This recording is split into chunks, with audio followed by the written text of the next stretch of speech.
Good evening, everyone. It is I, Zach, otherwise known as Great Zaminu.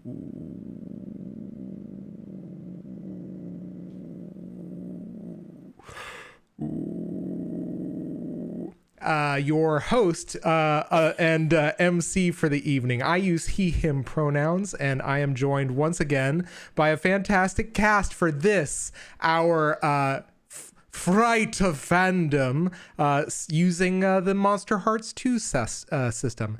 I will go ahead and, before I flub this intro anymore, I'm going to go ahead and pass it over to my players to introduce themselves, starting with Chris.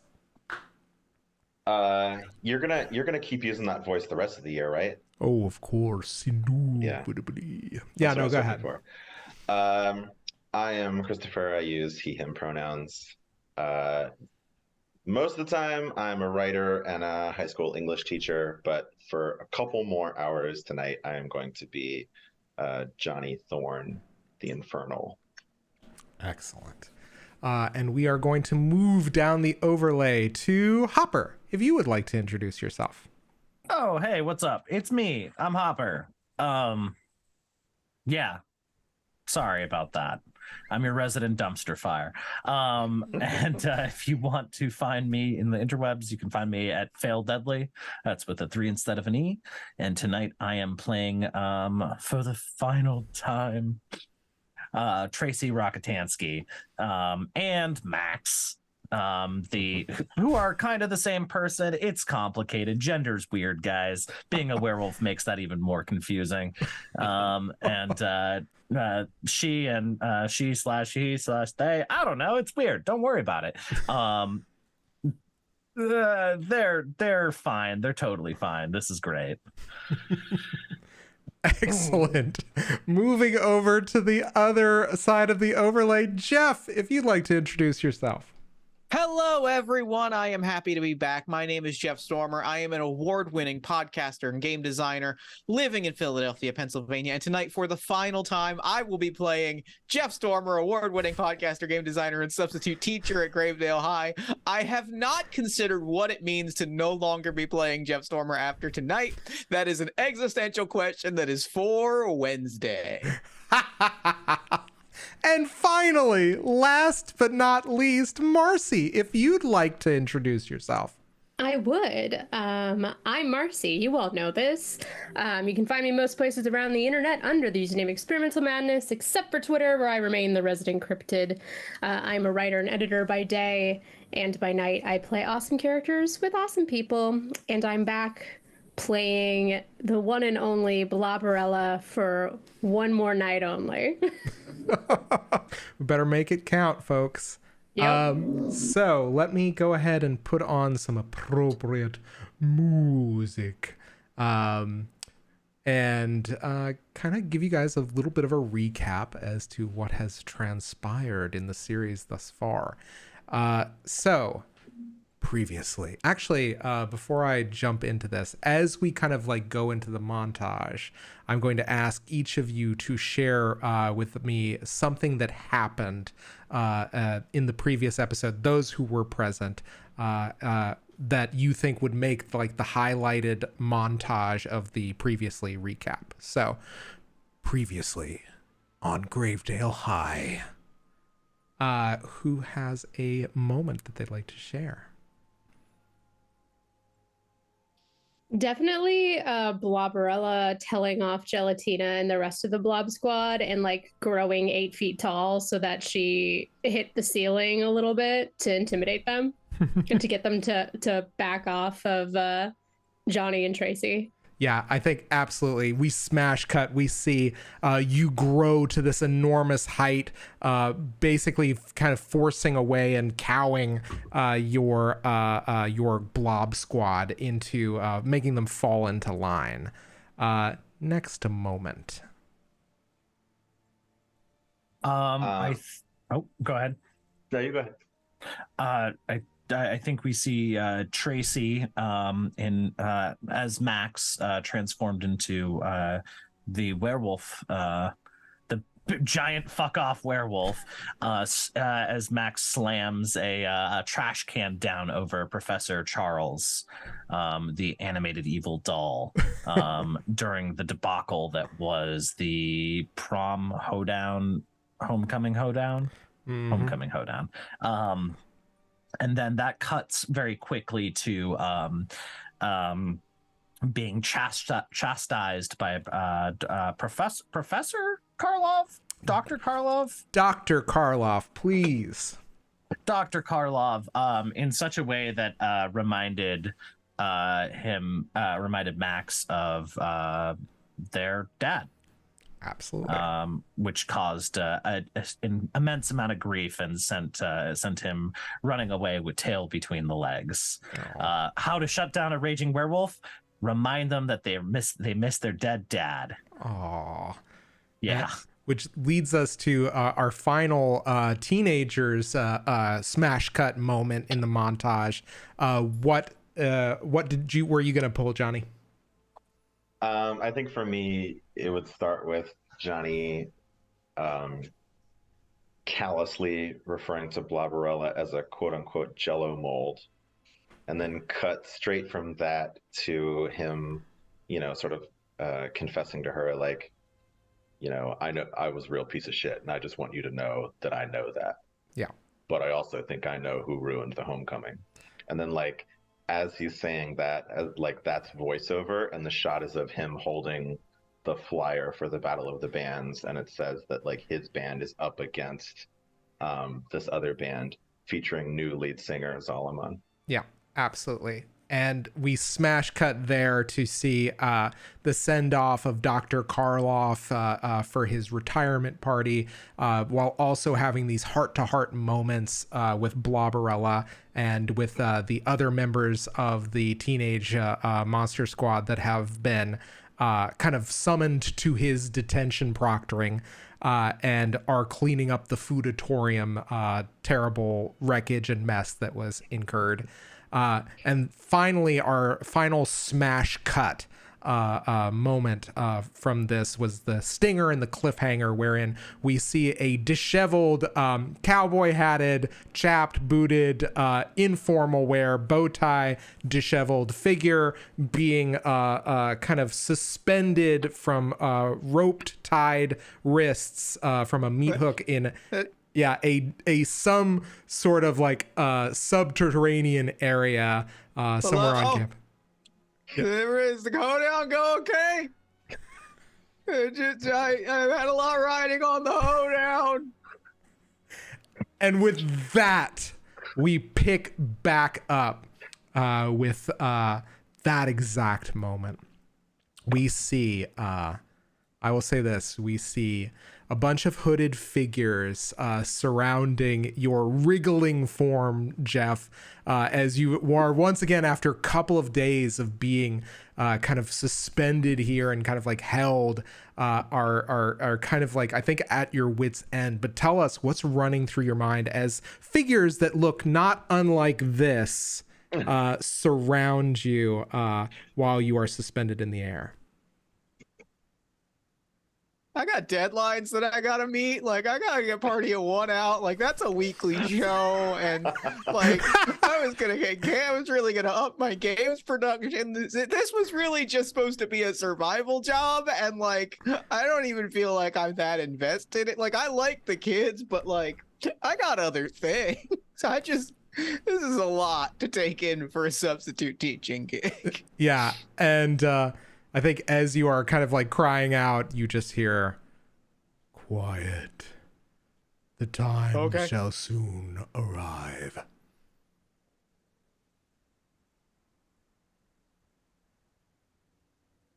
All right. Sorry. And as you kind of like clam up and you are kind of hearing these kind of like, I think almost like murmuring chants in some sort of like Latin derivative, or perhaps an older, more insidious and infernal language. Over the murmur, you think you hear something. You're not sure what it is. Do you do anything? I am going to like try and like identify where the noise is coming from as best I can, like wiggling as much as possible, like looking to the left and looking to the right, and uh I I'm trying to identify the source of the noise, and I think that like there is a moment, I think I've been doing this periodically, where I just kind of think to myself,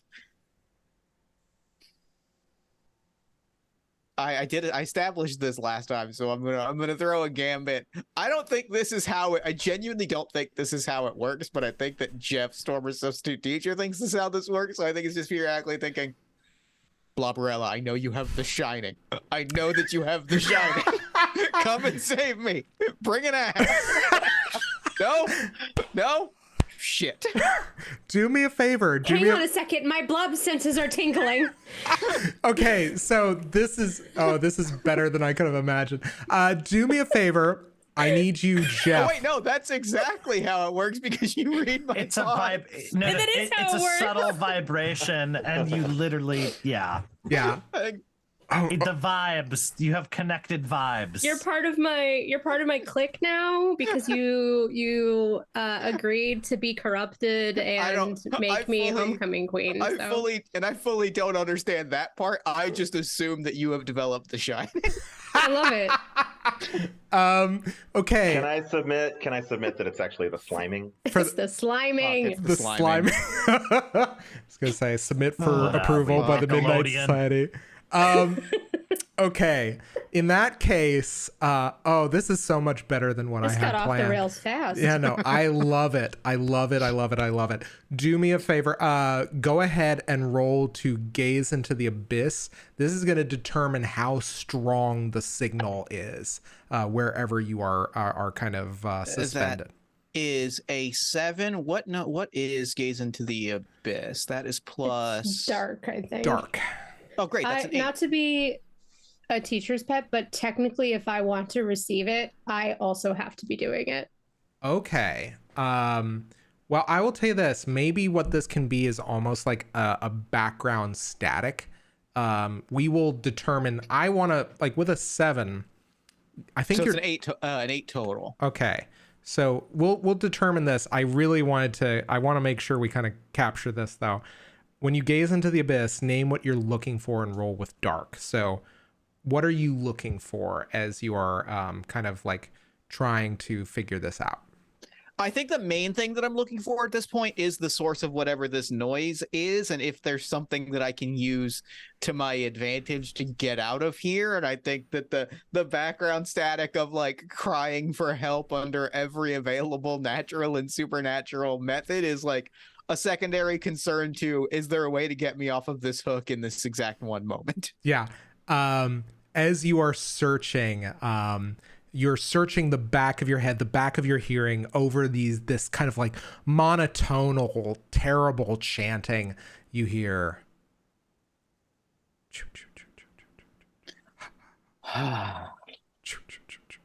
I think I go a little slack in the I visibly stop like wiggling quite as much, and there's a sigh of relief as I'm like, all right. Yeah, I will. All right. This is historic because this might be the first time that sound has produced a sigh of relief in response.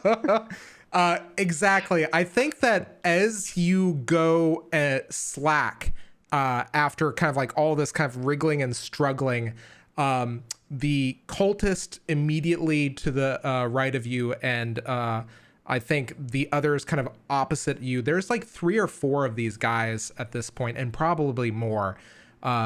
He kind of reflexively kind of gazes to look at you, and just like where he has turned his head by the right side of his ear, you see busting through a concrete wall a large, gigantic hand that is gloved and yet still very kind of prettily polished. These fingernails that, were done, for the sake of, putting on a good impression, making a good like really kind of like putting their best face on. You see that hand rip through the concrete wall, immediately grab the throat of the cultist and pull him back through the wall, opening up the hole as you see in all of his macheted, like gigantic behemoth glory, Coach Jason Voorhees, physical ed teacher and part-time custodian. Romance is undead. Exactly. Romance is undead. You see this hulking revenant begin cutting a bloody swath through, but in a CW PG-13 style, for all of these remaining cultists. Yeah, actually, it's a lot of that like Arrow era Batman Begins knockoff fight where you see the guy get pulled and like they're really leaning hard. The CW fight scenes never really advanced beyond Batman Begins, so I think we're just seeing a lot of that. Yeah, absolutely. It's just reaction shots of Jeff being like, you have failed this city, or you have failed this high school. At which point, yeah, I think, what do you do as you are watching Voorhees go to town here? There's legitimately a moment where this is unfolding and like I am mortified. There's probably a blood splatter on my face. I'm mortified, but there is a moment where I'm like, oh, you did miss one over there if you just want it really quick. Yeah. Fuck. You just hear it, the responding sound effect. Just sounds slightly wet. Just this you just hear this bloody thok. And then I think facing you, just this completely what was it? Completely just slate faced or masked Voorhees kind of stares up at you, and then rather than kind of like just lift you off or of the hook or undo the ropes, he full gentleman, an officer and a lady, pulls you up off of the hook and in kind of like suspending you aloft in both of his arms, and you could swear you could hear the background music of like, you live, like, I think it was like right where we belong. Where we belong. Yeah, absolutely. I think we get a close up, hands still bound. I'm laying like this. There's the blood splatter. I'm in the tuxedo. I've got the full, like, it's a little spicy. And we get a close up. Coach Voorhees, I believe we're still owed a dance. And then, yeah, I think there's just like kind of like this dip a little bit as we smash cut away from the epic rescue. Yeah, so I think at this point, we rejoin our teenagers who have their Battle of the Bands flyer up, as well as this kind of determined look of resolve on their face. What are you guys getting up to? What does this look like, I should say? I mean, Tracy's not involved in this. Oh, that's right. Tracy, I think Tracy is actively pissed because Tracy has very good hearing and knows that this little punk ass is A, two people, and B, set all her bullshit on fire before Bloberella stole credit for all the props. So double past that. I did so much work on my own. Mm-hmm. Mm-hmm. Oh yeah. I'm recreating conversations that I think happened in the lead up to this. Oh my god, I love it. Yeah, we'll move past it once everything's back in working order. I think there's definitely been a point where Tracy's twitching, staring at what I keep forgetting the quiet versions, the jackal versions. What is this? Wait, what? Who's the little dude? Hank? Hank. Yeah. Hank, yeah. The jackal version? Did you mean? The jackal? Jackal, whatever. I also, in my brain, Red That's a Rising different has student. infected my brain.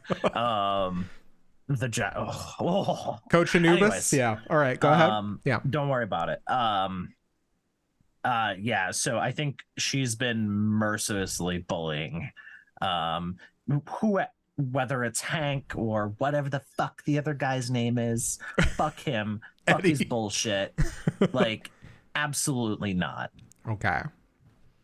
So she's been extremely petty, like going out of her way to be petty. Okay. So in this case, are you doing a move here, or are you just rolling with petty here? Yeah, I think that she is trying to rile Hank up. I think that she has gone from kind of like apathetic, like, oh, you little weird fella, to like, oh, you want to fuck with me? You want to fuck with me? Mm-hmm. Okay.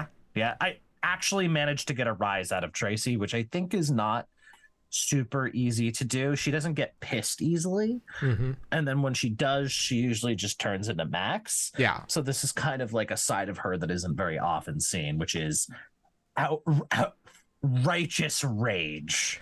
Okay. I love this. Go ahead and roll to shut someone down for me.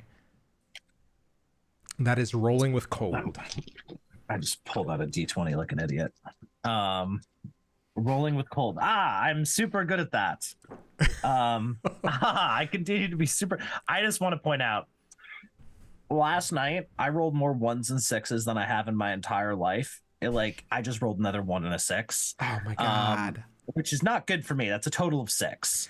But I don't know what's going on, but I'm starting to feel uncomfortable because these are different dice too. Okay. And that means that of the last 15 rolls I've made, 12 or 13 of them have been a 1 and a 6. Okay. I love this because I think what happens is I think that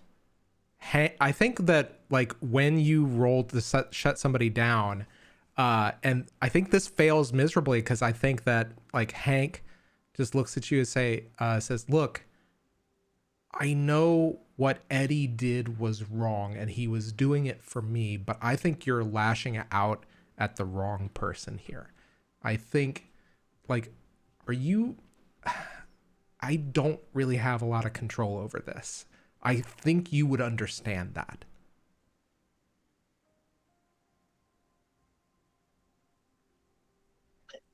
No. Is that it? No. What, you think you're not responsible? Look, having somebody do something in your name versus doing it yourself, I don't think I'm responsible here. You misunderstand. You misunderstand completely. My issue, Hank, is that you knew what happened and you continue to try to be buddy-buddy with me. Either you're the same person, you're a different person. You don't get to pick and choose whenever it's convenient. What Max does is my problem. What he does is your problem. Okay. And I think he just very sheepishly kind of like finds a spot in the concrete where he almost jumped to his death, or at least potential mutilation and maiming, and just kind of looks guiltily. I think the thing about it is he's, with the failure of that roll, you can tell that he just understands he's not going to make an impression on you or win this argument. You don't get the sense that he is sincere in that. Yeah. Learn how to make a fucking apology, jackass. And I think Tracy kind of storms off. Okay. Are you joining the others, or are you just getting the hell out of there? I think, do we think during the intervening time that there has been any sort of reconciliation, or do I just end up in the same space as the others? This is my question. I think that's a question to you guys. I thought we had grown as people. Yeah. Yeah. I don't think Tracy's necessarily grown as people. By growing as people, I do mean coming together with a shared need for vengeance. Oh yeah, absolutely. That works. Also, I thought you were referring to coalesced our consuming enemies. people and growing in size. I mean, both things can be true. Yeah, I feel like maybe as she's storming off, Tracy whips out, like, I think what is a this is 2000. We're setting this in current modern era. Yeah, I would say this is like I don't know, like this must have been like 2018 or something like that. 2018. Okay, so like she's using like probably an iPhone that's like I'm not an iPhone user, but whatever's like 5 years out of date. Yeah, or maybe 6 years, whatever's like barely supported anymore, and like you've got a Samsung Blackjack. Congratulations. I've got a BlackBerry. Yes, absolutely.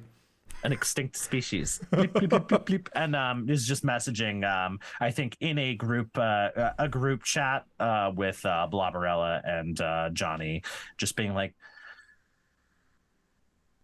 fine. Where are we meeting?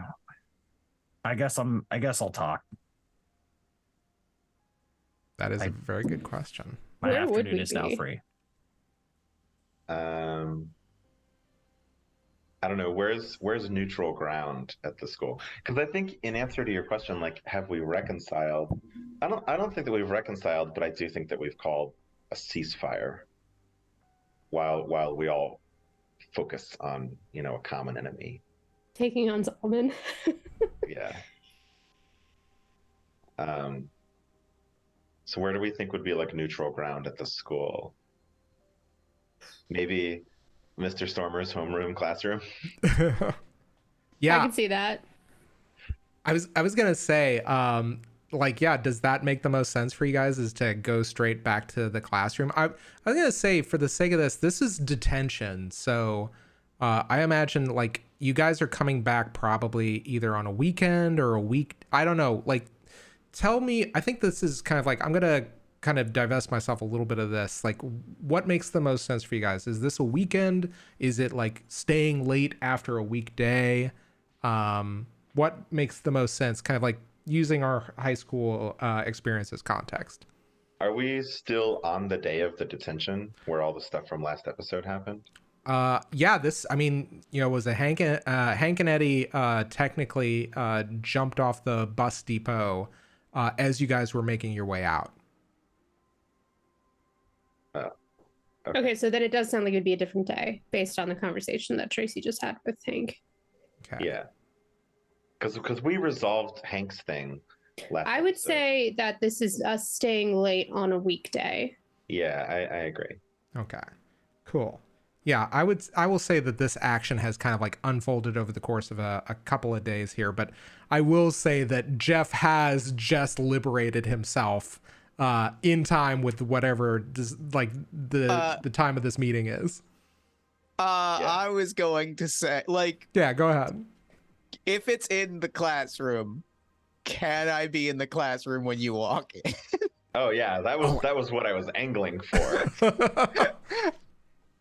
Yeah, absolutely. You guys come in a very disheveled Blood splatter on the face. yeah. And you just see Coach Voorhees with like a paper towel just ineffectually like kind of trying to wipe blood smear off, and just very gingerly with these giant like hands, and it's a true David and Goliath kind of scene here.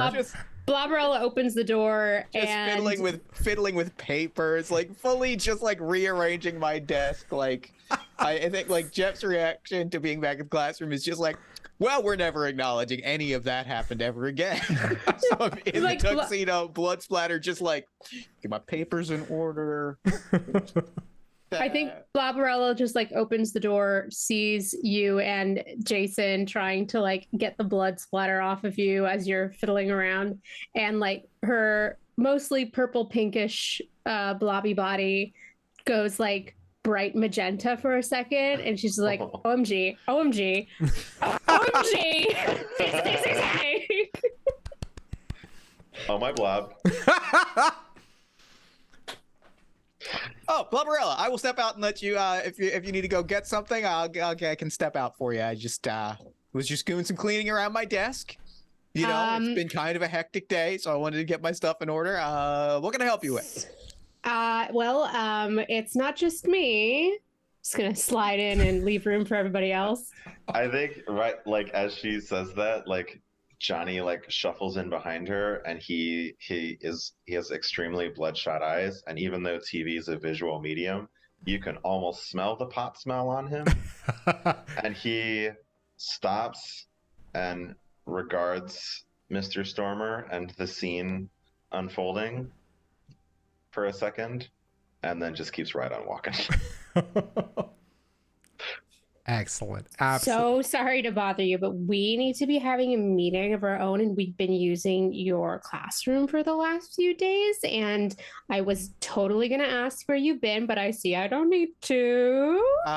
You know, I was actually gonna ask if you I was gonna ask like how you've been, if you've been feeling like a sort of an existential, agonizing scream in the back of your neck is pretty. Oh, was that with that feel voice? that? I don't know if.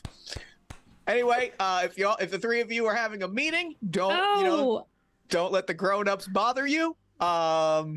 We will, you know, I'm not trying to oversee things. The hoedown. Oh, don't worry about it. We're just trying to figure out a way to get back at some sort of demon boy, devil child thing. Whatever, it's gonna be fine. Like kid stuff, you know. Woohoo! Teenagers, we're crazy.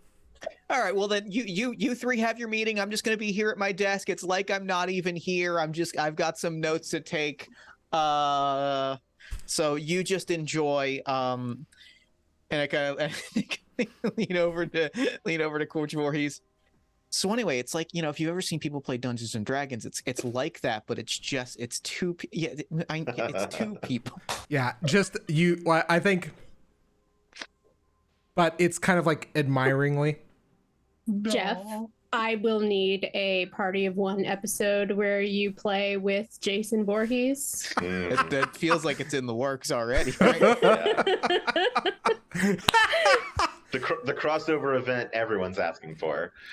I will say that, I was gonna say, yeah, you guys are having this kind of like this reunion here. Is there anything else you guys want to do in this moment? What does like preparations look like? What are you guys gonna get set on soon?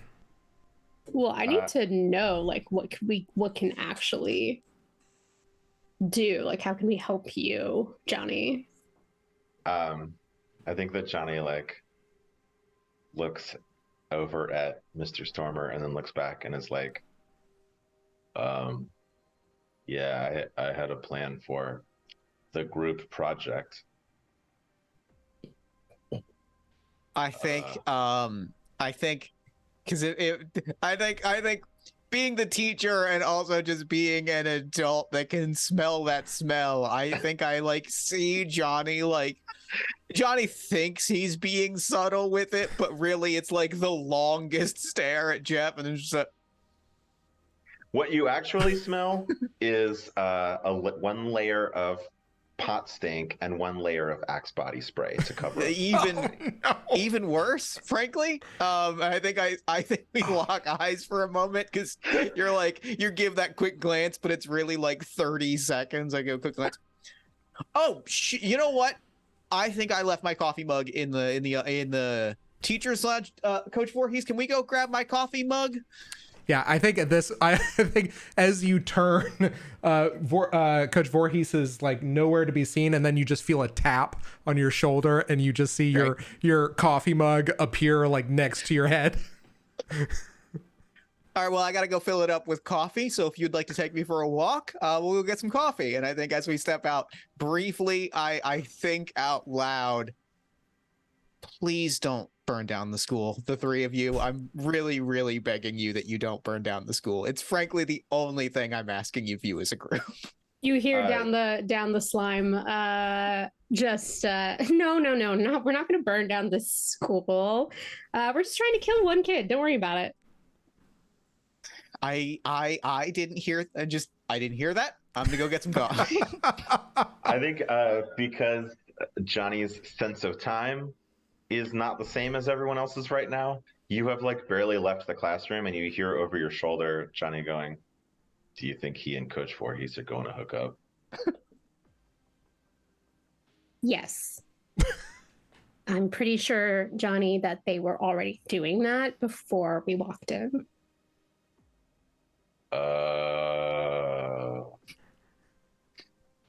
Okay. Be interrupted. I think for the sake of time, I will just like summarize what I would say in this moment, which is that I have a half-baked plan for the. I guess really it's a fully baked plan. If I'm being honest, it's a fully baked plan for the three of us to attempt to banish Solomon during the Battle of the Bands. We have to play a rockin' concert. Yeah, so I would, distract him with our rock off, and then like I don't know, like Bloberella encases him, and then Tracy and or Max somehow like perform like a exercising rite. I love that. I also suggest how much time did we actually get to talk about this? I was gonna say this is late. The Battle of the Bands is probably like getting started like 7:30. This is the day of. Okay. Yeah, I was I will tell you this. I will give you guys an extra day on this. We can say like because we did like a slight time jump there, that you guys have had a day to do stuff. Okay. Like coming off of this, I'll give you guys that extra day because, again, time wibbly wobbly. It's kind of a soup. We'll figure it out. Okay. Just to be clear, Johnny plays guitar. Mm-hmm. Yeah. And Hank / Eddie. Yeah. Hank / Eddie plays bass. So great, because I love drummers. A series of cultists plays drums. Well, might I suggest that you discover that Tracy has been playing drums for a very long time. It's what she wanted to do. And then she lost out to who do we hate? Who's the worst person in a marching band? The worst person in a marching band. It's never in like a what marching instrument? Band. Like what? No, I mean it's the drummer, but like what kind of personality is the worst person in a marching band? I feel like the baton is generally that's generally like I have to be the center of the show person. Wait, didn't we decide that was George? That was George. Earlier? George was the baton twirler. Oh my god. Okay, so Tracy was originally lost out on like the in the school orchestra drummer position, like that traditional modern drum position, to George, who then quit to become the baton person for the goddamn marching bands. So like she couldn't escape him, and also he actively fucked up multiple situations in which she could have done things she wanted to do and ended up playing fucking French horn. Can we just all have a collective just George? Yeah, seriously. You still need a lead singer. That's true. Someone with a lot of charisma And like the energy to store all of that air. Yeah. I got you. Oh my god! Yeah, I can imagine the range that a blob could potentially produce. Oh, listen, Bloberella got range. You don't even know. Here, I would submit this because originally my drummer was a series of cultists. Mm-hmm. Can those be the very same cultists that are now littered around that basement? That are the handiwork of Jason Voorhees? It's like you read my mind. So now we're down one drummer. Yeah, it's just like, well, he never called me back. Yeah, right. He bailed immediately. We had one rehearsal. Yeah, I will say that you guys have had a day to do this. I was gonna say, like what does this look like? What does this like training montage look like / CW era? Kind of like, what does this look like? Listen, it's a CW show. Bloberella can sing. Mhm. It's freaking High School Musical over here. She's just gonna get up to the mic, and all of a sudden, like, Blob's got pipes. You sing one line really badly, and then the second line onward is off of your hit single. It's one of those situations. It's one of those situations where the actress playing Bloberella is also trying to launch a music career in real life. Yes. So there's like a shoehorned in scene that heavily features her singing ability for no particular reason. Oh my god! And we've done it. And it's and I've made this reference before, but it's basically like that moment in Teen Wolf where they play a popular song in the background, and because it's on MTV, they just show like the album name and the artist and and the song title, just like really tiny little subtitles over in one corner. What is what is Bloberella's actress name? Oh no. Meta. I don't watch CW, so I don't know. just think of like the best 2022 like or 2018, 2017. Oops, like I still don't know. Adolescent I'm 32. Just FYI, I attempted to Google CW actor name generator. I was not successful. Oh, that's extremely funny. This isn't that hard, guys. Come on. You literally just jam a random name that sounds fake, a fake last name, together with the name of a kid that you want to punch in the face, like a child that you want to punch. Ideally, 2 first names and then a last name. Yeah, like it's like Dakota Ray Jepson. Yes. Yeah, no, wow. Yeah, Dakota Ray Jepson, that's your actor. That's a great name. Or Jeffrey Daly Watson. Like, it's just how to make wasp names. How basically. are you so good at this? Zach, do you know what I do for a living? It's the thing I'm the worst at. I have to try very hard to come up with names a lot. All right, fair enough. So Dakota Ray Jepson's single comes on like in like the live version while you're practicing. Like what is? No one thinks too hard about the fact that my band is a metal band. Well, yeah, exactly. It's like, but that's the thing is, oh my gosh, yeah, it's a metal band, but it's like a pop metal. I don't know. I guess listen, now we're do not diss pop metal. Pop metal is fun. Yeah. Is it baby metal? Is it baby metal? No. So I feel like pop. Yeah. Well, go ahead. Sorry, I want to talk more about what kind of metal this is. Yeah. Fuck you, Zach. No, please prog, go ahead. Symphonic? Like, let's get nerdy now.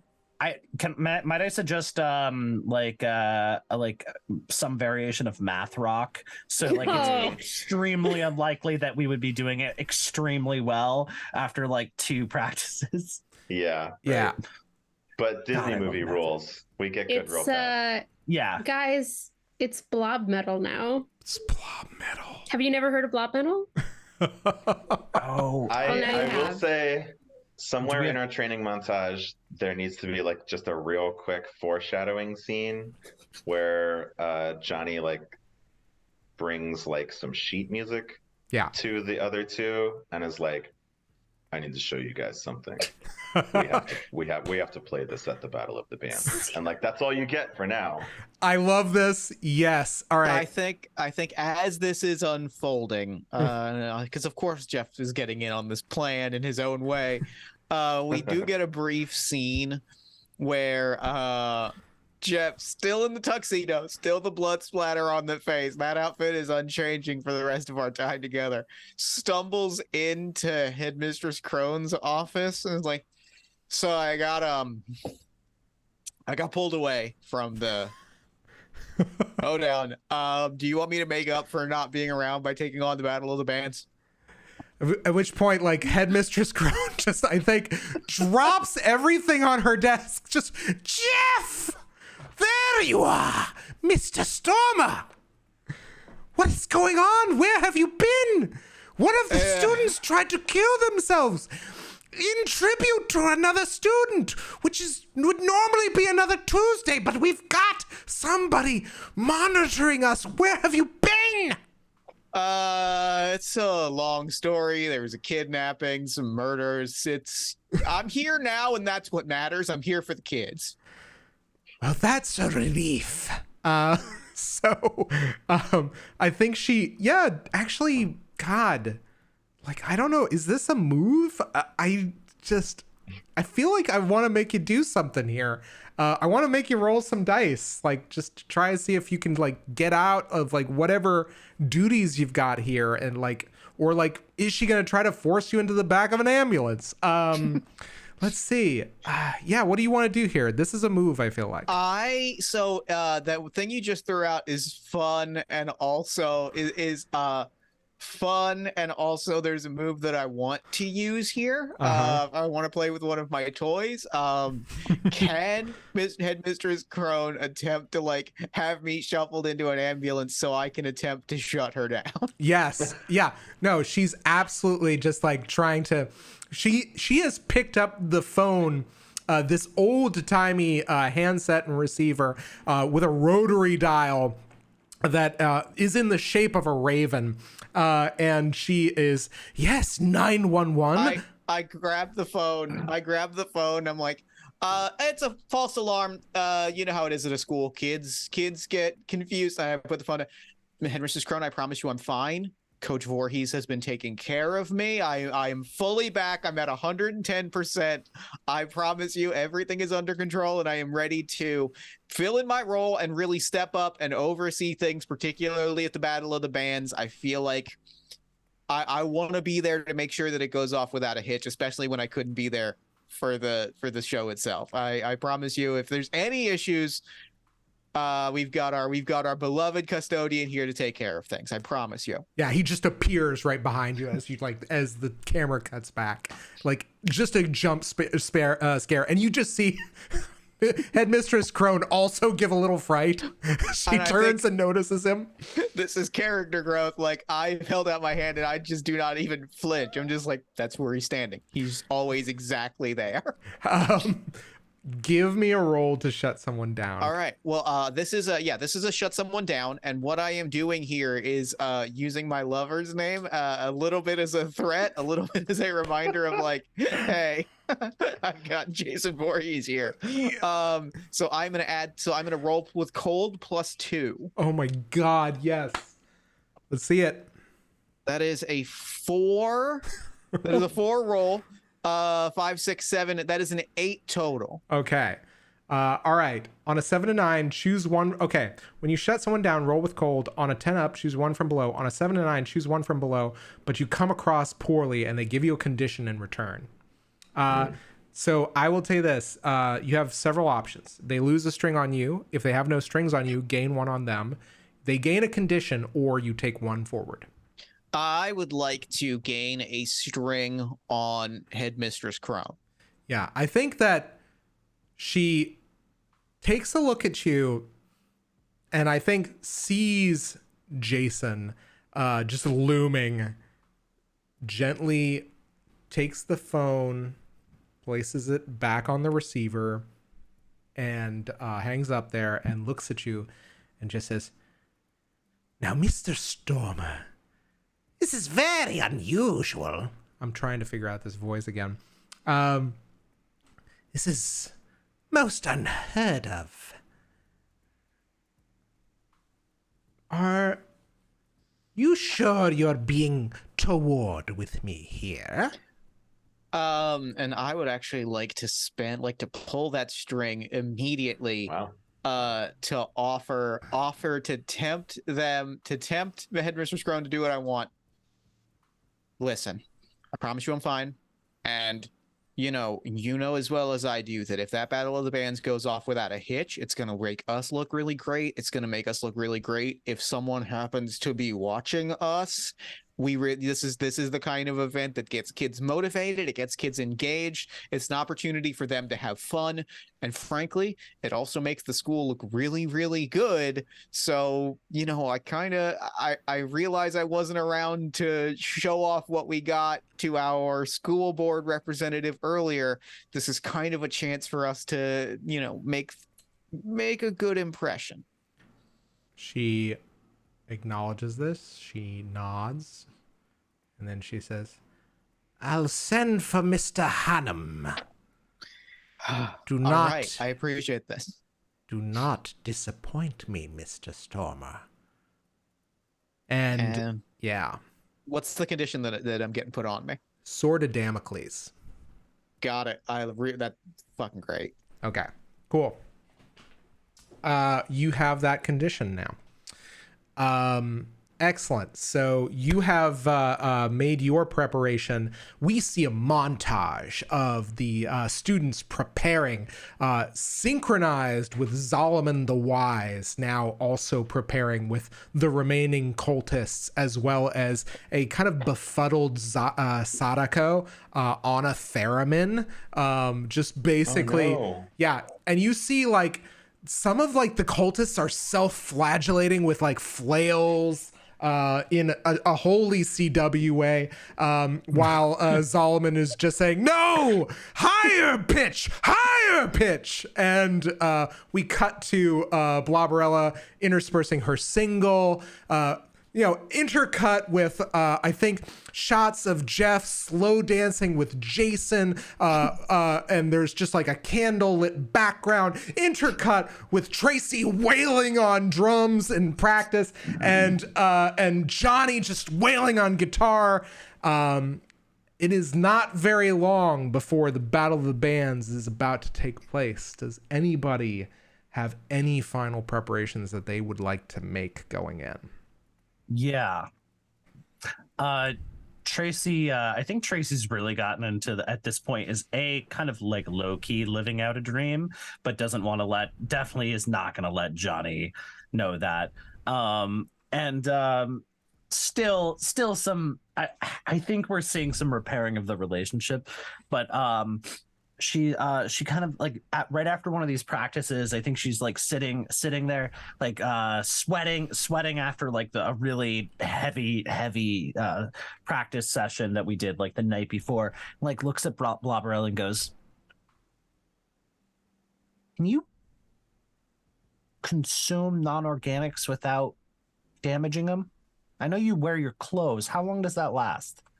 Oh, well, I never wear the same outfit twice, so you just see like one like piece of like a bracelet just dissolve completely. You know those pool pucks that change colors? Yeah.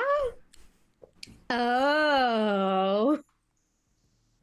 That could be cool. You're gonna turn Bloberella into like one of those like novelty ice cubes. But a novelty ice cube that vibrates, pulses with the beat, and flashes and is part of the light show. Ooh, kinky. Tracy... I love it. Yeah. Yeah, I can do that. Yeah. I mean, I hope you don't want it afterwards because it will be gone. But we'll just shoplift it from Walmart. Fuck those guys. You just see also like Eddie is kind of like practicing on bass and just kind of like trying to keep his head down at the entire time. But, like with him in the background, with Johnny in the background, like Tracy, like, and Bloberella, is something going on here? Is this like, is this like actually repairing the relationship? Like, are we friends? Yeah. Hello, Mr. Bloberella. I think we're not gonna, Bloberella is not gonna admit it just now. Mm-hmm. But I think like we're just doing the stuff we used to do without saying a word. I think we're too stubborn. It's uncomfortably easy, and I think there's a lot of pulling. Like there's a lot of like a lot of really aggressive teenage enthusiasm, followed by like if that was like a thing that it's just a dumb idea or whatever. Okay. I think at that moment, like Johnny walks over and like notices the vibe and pauses, and then just like holds out a pack of Newports and is like, "You guys want a cigarette?" It's not really how it works, but I appreciate the gesture, I think. I don't have lungs. Wait, that seems like a smoking superpower to me. Well, it requires, you know what? Let's not get into blah biology. It's too complicated. Yeah, I'm good. Do you know how many chemicals they put in those? I don't know, but whatever the number is, it's the right number. And They then- smell like and then garbage, he Johnny. lights them. And okay, so then Johnny with the lit cigarette just sort of like looks at you and is like, okay, and then he like walks back to Eddie. I will tell you this. Okay, before we do this though, like before you do that, like are you guys shutting him down? Are you trying to No. turn them on? No, we're not trying to shut him down. No. Yeah. That was Hopper I just think being this like, would be a- cigarettes are gross. Yeah, I think this would be a purely like comedic Okay. moment. Cool. Hey everybody, Jeff Stormer here. You know me as the character Jeff Stormer on the popular stream Gravedale High. You know we've had some fun here today, but something that's not fun is smoking. Talk to your parents, your guidance counselor, your teachers. Smoking is dangerous and it's bad and you shouldn't do it.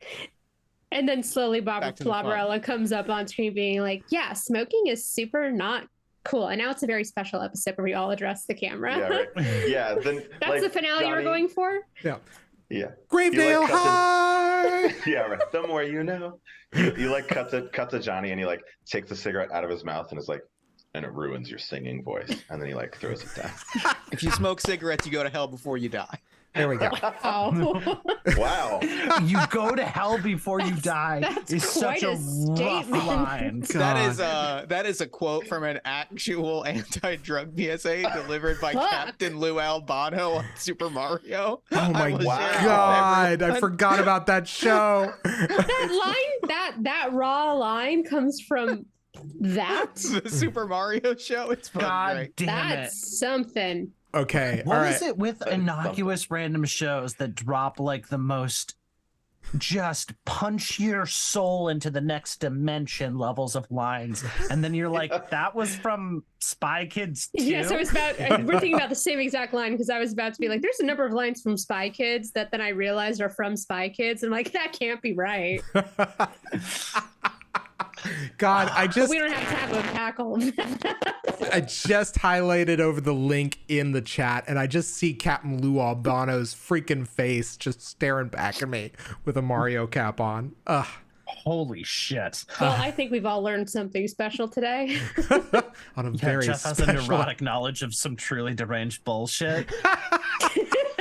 I feel like if you're just now learning that, then I have not done my No. job. No, we know you better than that. I don't know why I would expect anything less. So I think we have covered the band practice proper.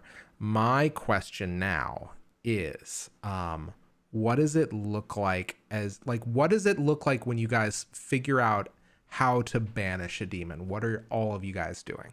Because I think this is students and Jeff's help here, if you enlisted. Oh. Like, Yeah. what? You didn't think I was think- going to make you guys montage that too? Come on. Well, I mean, Johnny, come on. You're the demon expert or something. So you brought him here. You know how to put him away, right? And then it cuts to them being at the school library. Wait, you got all of your demon summoning books from the school library? What section is this? I spent a lot of time in here and I don't think I've ever seen any of these.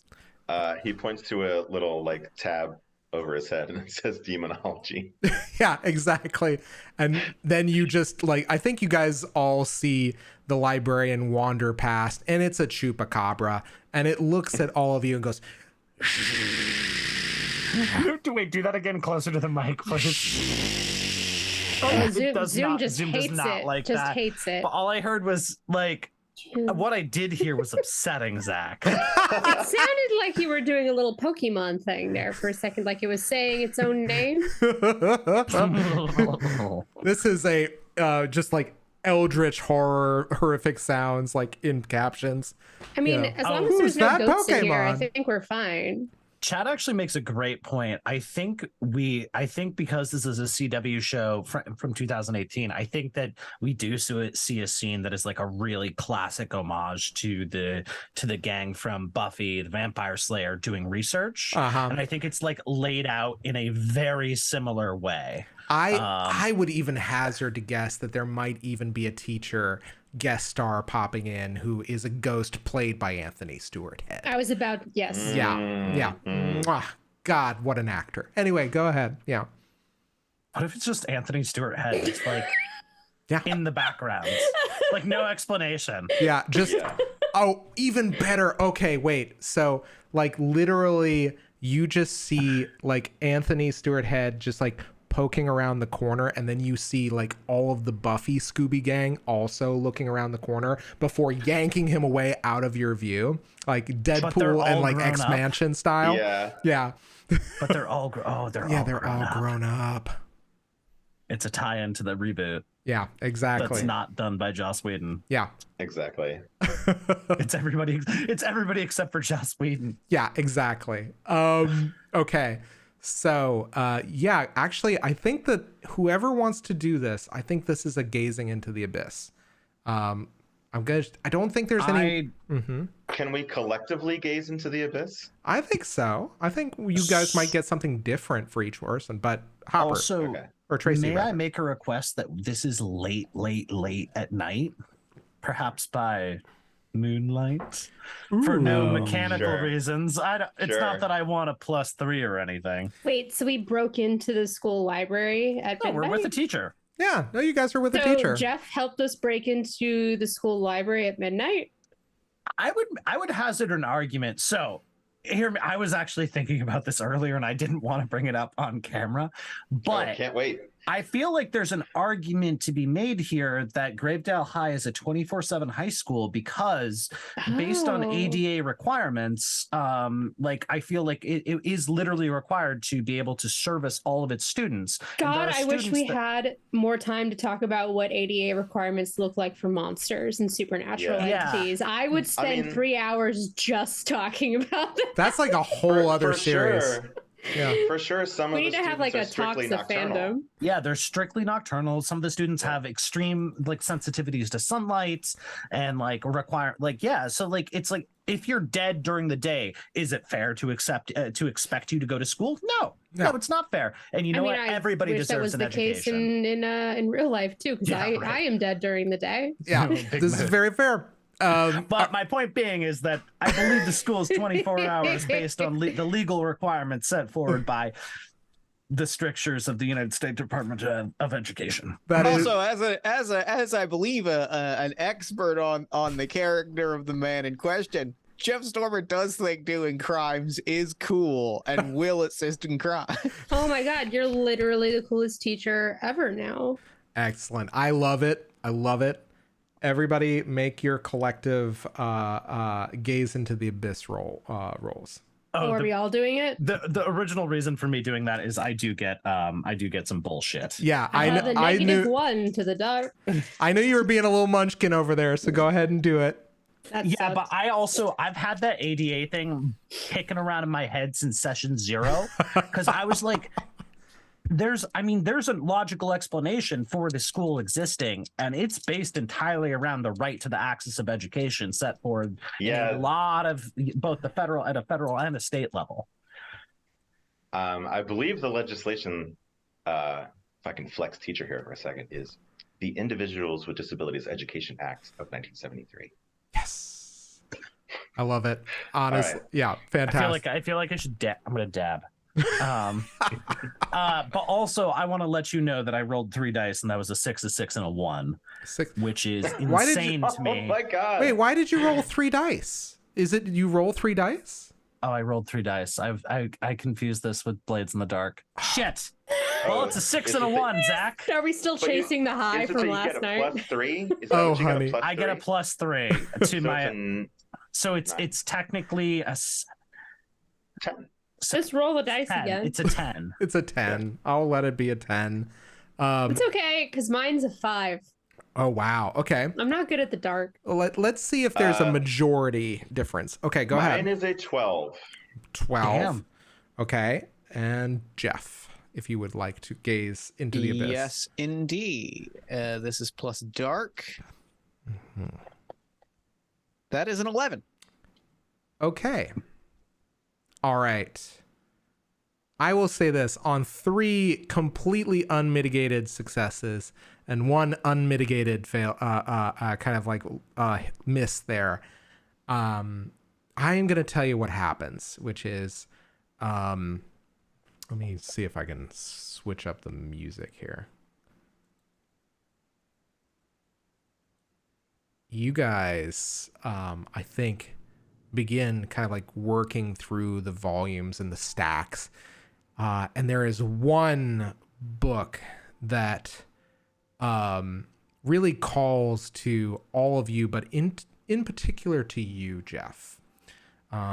It seems to be this horrifying, massive illustrated manuscript, except it seems to be this horrifying parody of one, because it is stitched in human skin, bound by human bone, and the pages are a very unpleasant blood-covered leather vellum.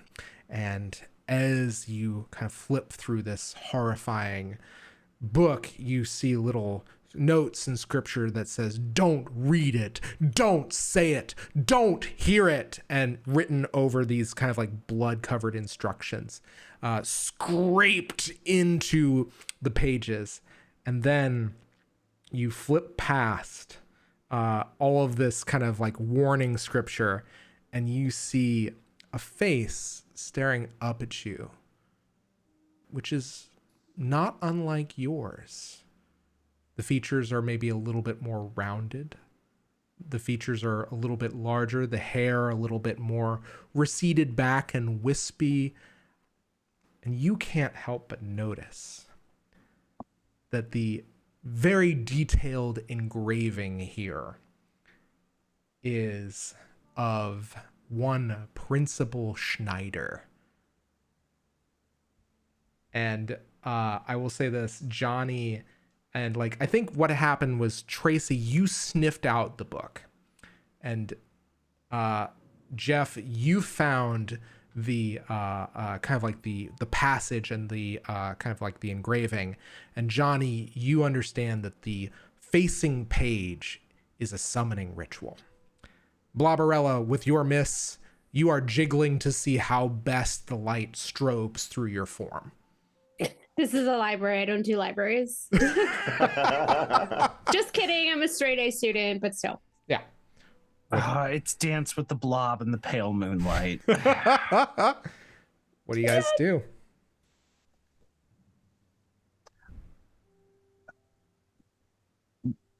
What? What is this? Is this? Why is the principal in the book?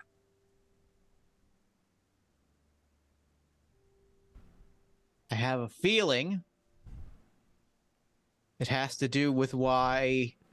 Sorry, I don't mean to bring you into adult business. I try not to have a life outside of school. I try to just be Mr. Stormer.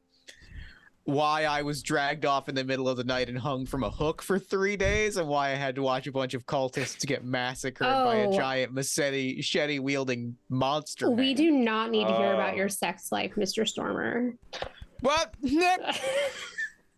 Look, Whatever you are into, I will I support you, but it's 2018. Wait, did Mr. you kill Stormer. my drummer? Was your drummer a series of cultists that were, from the looks of this book, engaged in a murder cult?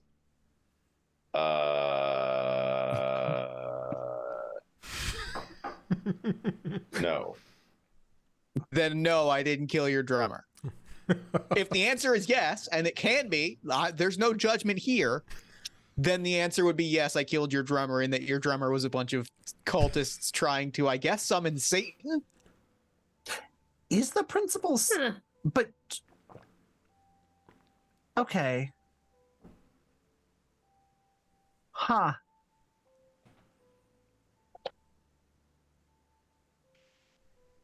So what do we... So So does that book like tell us how to banish devils and demons? Because we should open it then. Well, it tells us how to summon them, but maybe we just do it backwards. What if we summon a worse one who is like Zolomon's parents or something? Because he's like our age, right? And then we just let he's them actually handle our it. What if age. we actually summon Satan and Satan deals with this for us? I'm pretty Right? high, and I still don't want to do that. Okay. Well, I tried. that feels like putting out a campfire with a nuclear bomb. I'm starting to think that maybe this Battle of the Bands might be more than just a fun school function that allows students to showcase their artistic talents, though I do personally also feel that it is a fun opportunity for students to showcase their artistic talents. It's about murder.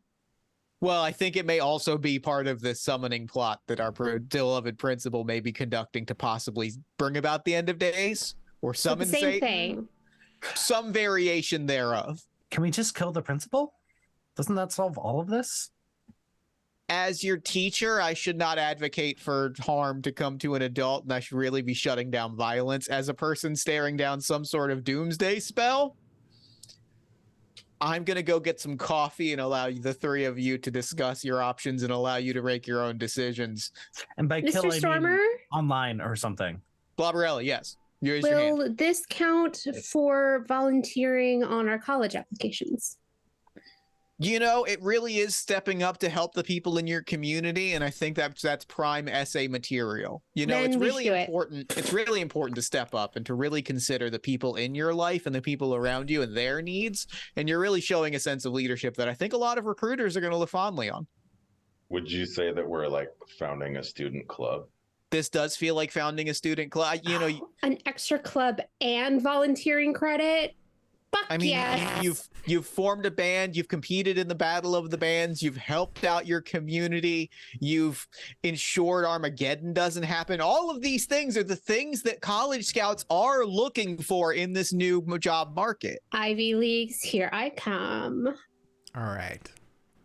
I here's what I would propose as our plan. So like let's say that the ritual described in the book is just like something not too complicated. It's like a salt circle and you say like some words. So I would propose like saying the words backwards, but also we make a salt circle around the entire foodatorium. I mean, it couldn't hurt. Is this I was going to say this is supposing that the foodatorium is also the site of the Battle of the Bands, right? Oh, that is what I was assuming, but whatever think the it's gotta venue be. is. Yeah, It's it's got to gotta be, be. The yeah. auditorium burned down. The foodatorium is where it's at. Yeah. Yeah, absolutely. Okay. So that's my proposal. Okay. Is that cool with everybody? All right. What do you Is there any other indication of exorcism? I think Tracy's not willing to just say just stabbing someone in the face repeatedly should be our only course of action. Does like looking through the book, is there any indication that there's anything else we can do to banish a demon? So this Is there a how to not? Is there a how to undo my dumb fuck bullshit like in the glossary or something? So here's the thing is this is where I kind of failed to give you guys the information you needed. What the thing about Gaze into the Abyss is you tell me what you're looking for, which is what I should have like responded to. So I've told you what you've found, but tell me what you're looking for. The three that hit. How to banish Solomon's bitch ass back to the abyss. Okay. I think the thing that I am looking for that I think we've landed on is like what Zolomon's plan is for the Battle of the Bands and what the ritual plans for the Battle of the Bands what they're working towards that involves Zalman organizing a band of cultists. Okay, cool. Yeah, Cool. it feels like that picture that we found would be the answer to the question, what's the biggest threat here? Mm-hmm. So I will tell you this, actually. The biggest threat, like as you kind of go through this kind of like section of summonings, is actually past Principal Schneider's kind of picture in his kind of like summoning page. You kind of flip over, and there is a very elaborate, very kind of ostentatious representation of a massive horned demon with tusks, also kind of curving up and past his jowls. Just this lank, dark hair stretching down to naked shoulders. The bottom half of which Go on. is basically the bottom half of this is it's basically kind of a mix between a fawn's or a satyr's bottom half, but the tail is a massive serpent that roils around and over his shoulder.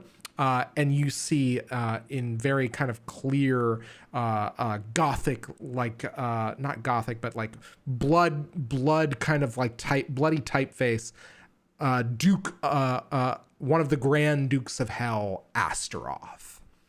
I think And where's his number in this yellow pages I'm assuming that this is now? There is a summoning kind of page there as well.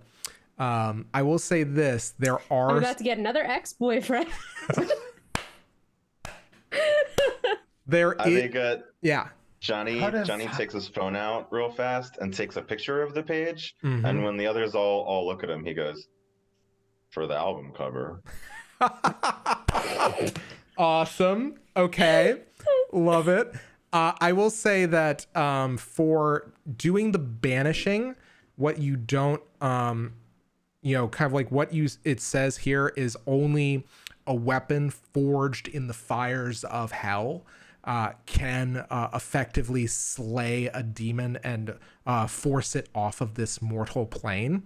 And not only that, there are some very kind of like very rudimentary precautions that you guys find, which do entail assault circle, but there also are, different accoutrement that you can try to acquire, kind of like holy water or, the scriptures or the reliquary of a saint.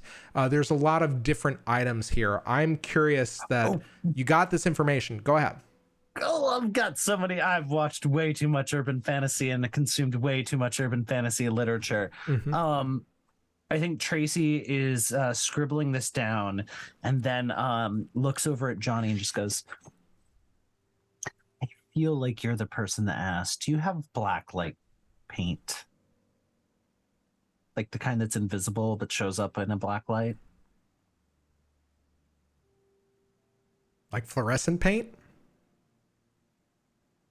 No, UV reactive paint. Who are you? I'm just a random passerby. That was like the voice of... Wait, pardon me, excuse me. It is just I. An never extra mind. talk to me. Yeah, just You're not allowed to talk. it's Anthony Stewart Head just like hustles off the screen. Come back! Help us solve our problem. Consult the Book of Armaments. Go ahead. Johnny's just like, I mean, I could probably figure out where to get some. Why? How much do you think you can get? I mean, I kind of glow in the dark.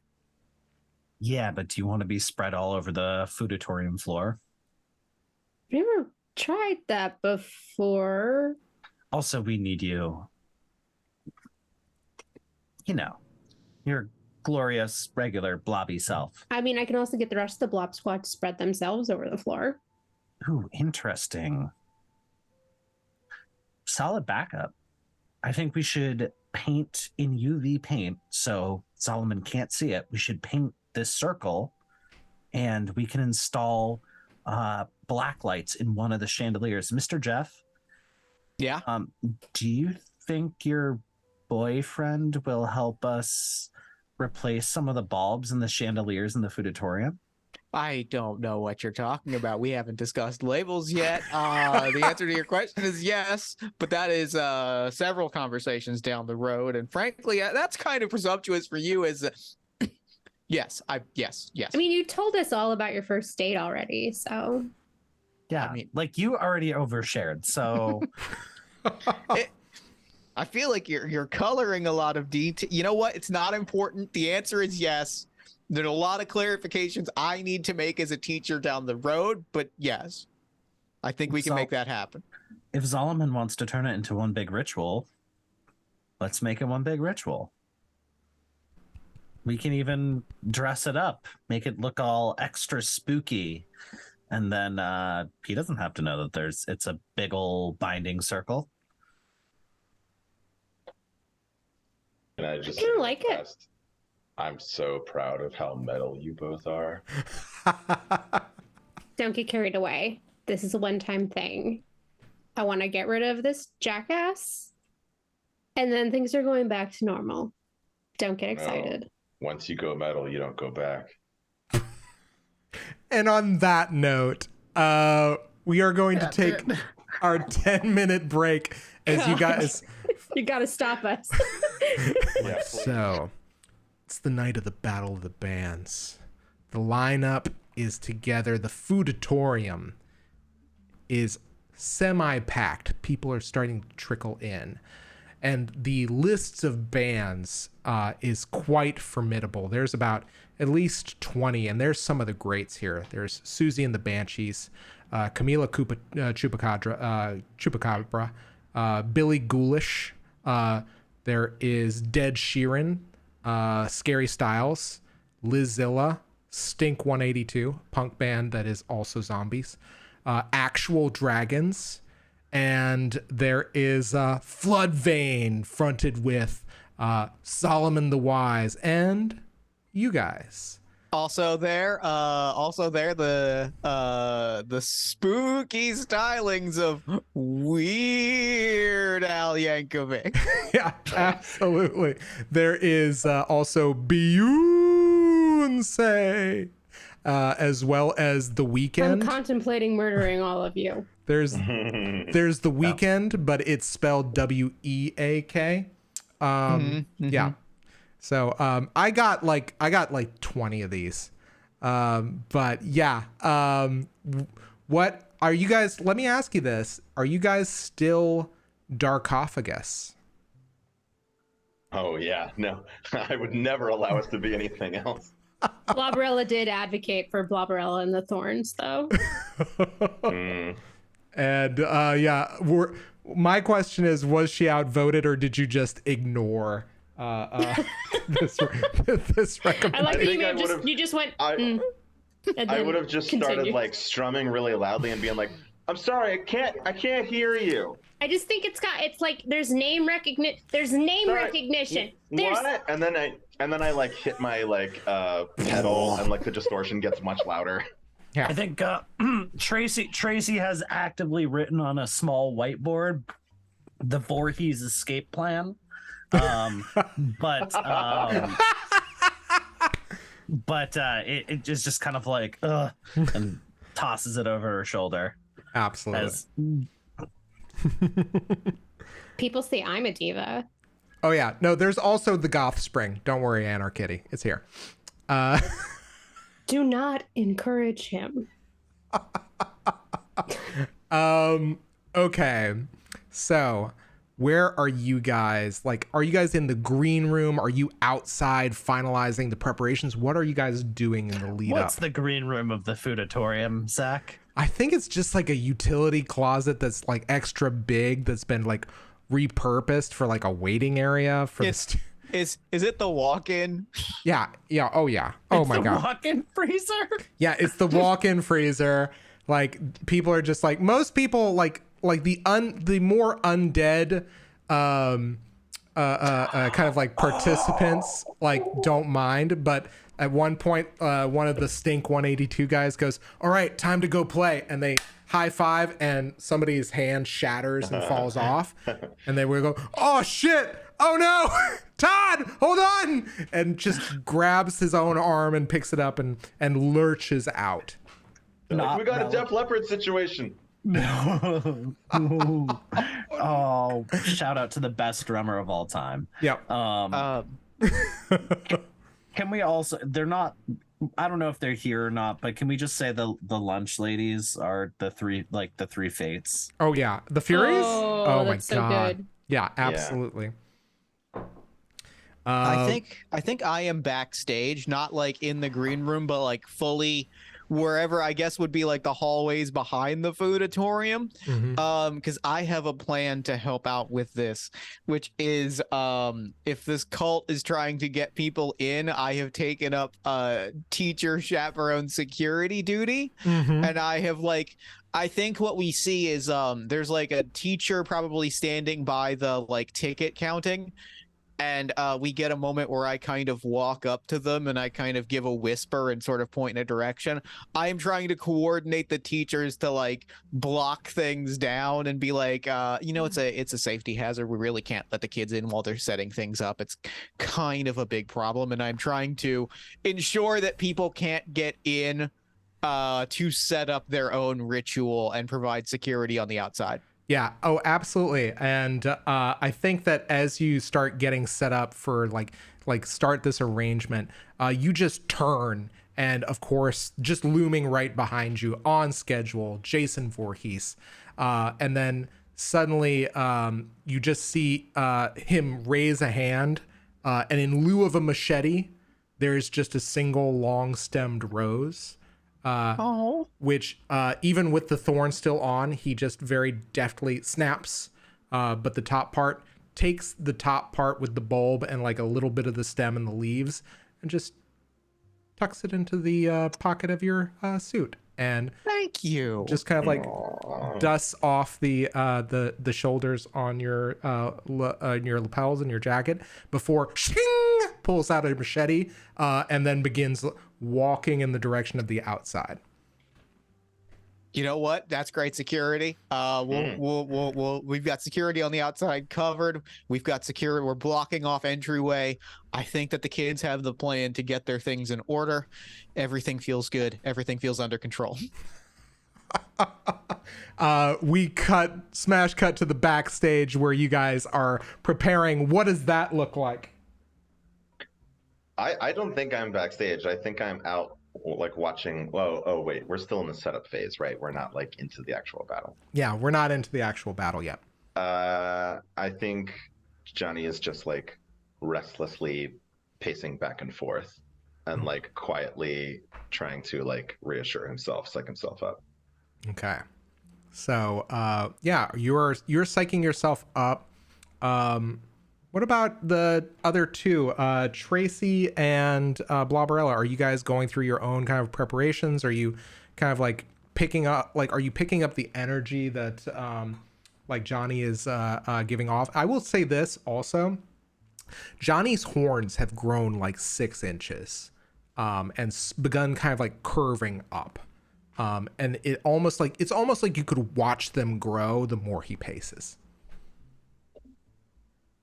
Yeah, I think Tracy is it looks like she's looking at sheet music, but she's actually going over the exorcism / binding spell over and over and over and over again.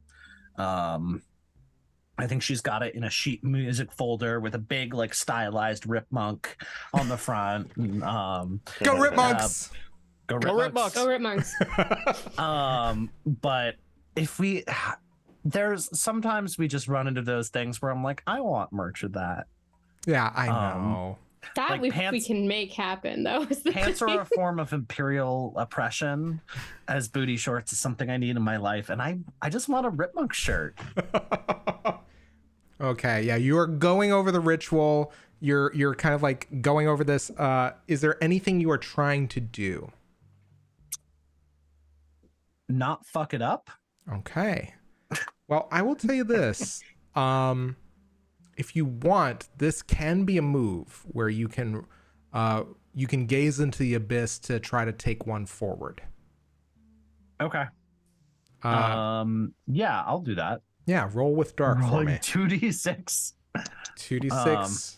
If this is a 6 and a 1, I'm gonna lose my shit. A, because that's bad. But B, I currently have a 0. Mm-hmm.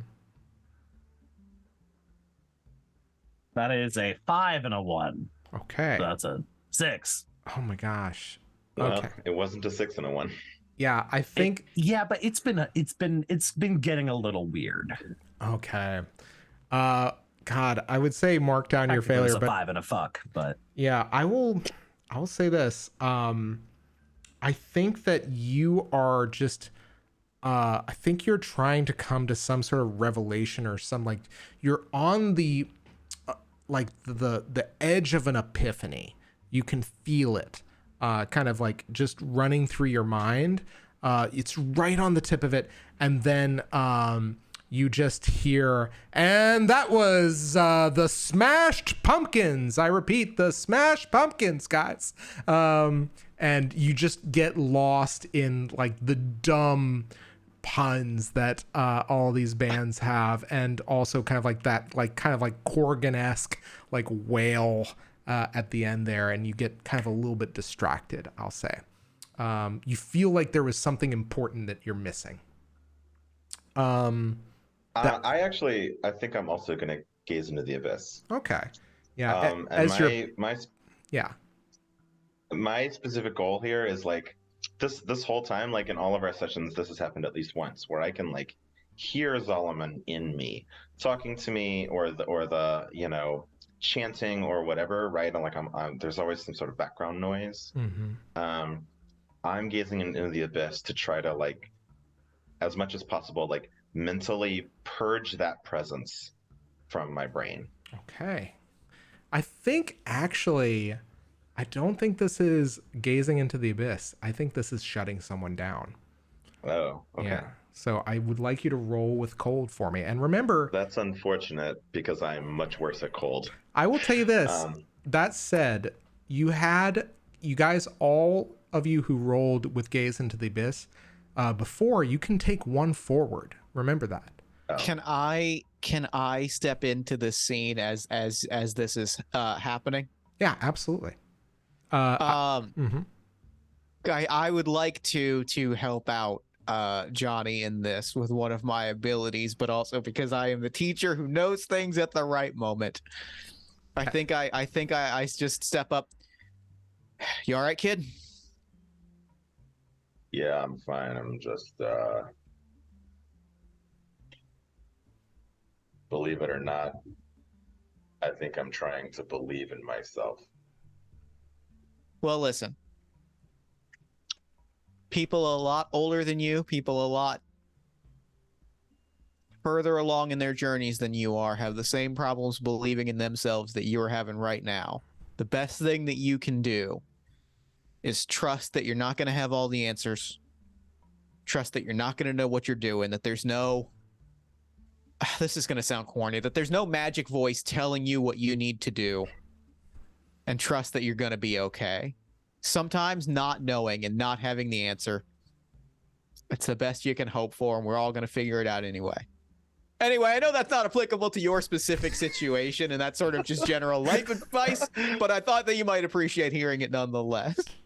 Oh my god. I can't help but take +1 forward. That's great. Yeah, well, I do. They do get +1 forward because I've given life advice and suggested a course of action.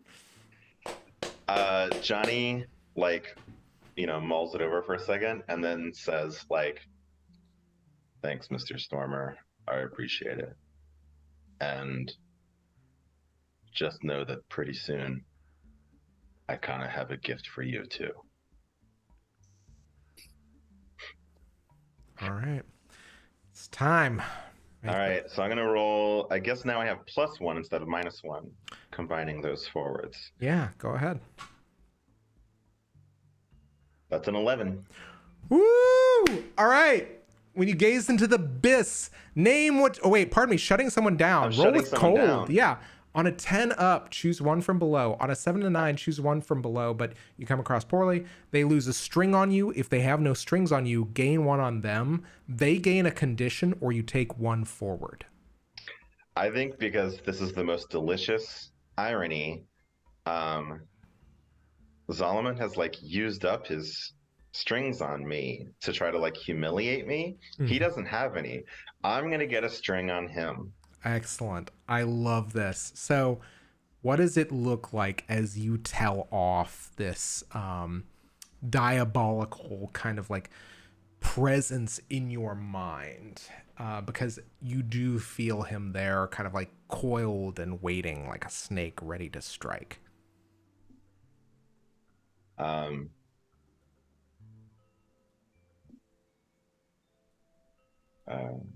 I think I think I can feel that he wants me to say something really like big and dramatic and emotional that would reveal that I've been, that he's gotten to me. But I think all I say is, the girl that plays theremin in your band likes me more than you. And I just like, I think what it is you just hear in your mind, oh, yes, Delbert. Wait, what? And then just gets shut out. Yeah, absolutely. You just shut the presence out of your mind, leaving him kind of like stumbling and on his back hoof, as it were. And you get ready as you see this this kind of small creature, which you realize is a leprechaun, but in the kind of like scary, fucked up way that Warwick Davis's leprechaun was in those movies, come up to you guys and say, okay, you guys are on next. I repeat, you guys are on next. Do you have everything you got? Do you have everything ready that you need? I think I look at Tracy and I'm like, do we have everything we need? Yeah, I think we're gonna be okay. I mean, you've got me, so what else do you need? Okay. So yes, tell me, what is good in life? and I think at this point, like, Eddie looks at all of you guys and just says, look, I know I seriously fucked up, dudes, but I'm ready to fucking shred. And I hope that I can earn your forgiveness by being so, like, fucking nasty on this base tonight, okay? Everybody, have a great show. Bloberella, hit those vocals, own that stage. Johnny, do what you do. You're the best at it. Believe in yourself. Tracy, remember, it's all in attention to details. You I have not actually met, so I'm sure whatever you're dealing with, don't be so hard on yourself. Everybody, have a great show. Yeah, and everybody mark down that you get +1 forward on an action roll. So good. So many plus forwards now. Excellent. Amazing. Okay. So I would like to make a move. I've been rolling like shit. This is where all the karma from last night's game is fucking me. It's this game. That's how it's happening. But I think Tracy is going to walk up to our erstwhile bassist, and I would like to I think she's just been a little bit feral at this dude, these guys, in general, and I think she's just this is that awkward teenager trying to flex both like her aggression but also her sexuality, and just kind of being like, yeah, well, everything's gonna go fine if you don't disappoint me. And I think just gets really aggro with it. This is definitely like threatening, but hot threatening. Yeah, absolutely. And let me ask you, are you rolling to turn someone on here? Oh, yes. And I think but in a don't disappoint, I think she's flexing femme fatale vibes, if nothing else, just because she sees Bloberella kind of doing a lot of this, and I think it's kind of I'm rubbing off on you. Yeah, just sticking a little bit of it sticking. I love this. Yes, channel your girl power. Do me a favor, roll with hot. Your feminine wiles. I took an ability. I get a thing when I use my more animalistic aspects to turn people on, which is part of why I'm doing this, because I want Tracy to have a fucking night. All right. When you draw upon, I took a Fey move from the Fey book. When you draw upon your most feral manner, echoing to the lithe movements of a cat or the voracity of a wolf, add 1 to your roll to turn someone on. Love it. Okay, and I think you already have another +1 forward, don't you? I have 1 +1 forward. I think I'll say. Can I save that? That doesn't feel like what Mr. Jeff would be. Wanting me to use my forward for. You don't think he was trying to inspire you to get other students horny? No. I do not think award-winning podcast host and substitute teacher Jeff Stormer was trying to encourage me to get people horny. Apparently that did break the streak, because with the additional +1, that is a total of an 11. Woo! Nice. All right. Okay, on a 10 and up, gain a string on them and they choose a reaction from below. I give something myself to you. I promise something I think you want, or I get embarrassed and act awkward. And I think it's I promise something I think you want, at which point it's just I'm just going to prove the fuck out of myself. Yes. Just this. She boops him on the nose. Yeah. Aw. Okay. Yeah. I think at that point he just kind of doesn't know what to do, but just you just hear this massive bass rip, chord rip, as you guys get ready to head onto the stage. Is there one last real quick thing I was gonna do is I go up to Bloberella, and we're at the just behind the curtain, so we're on stage, but we're not in view of the audience yet. And I go up to her and I'm I know it's not very much, but I kind of did a thing for you. And I point up to the banner that we had put up with our band name on it, and I have crossed out the A and put an O on top of it. Dorkophagus.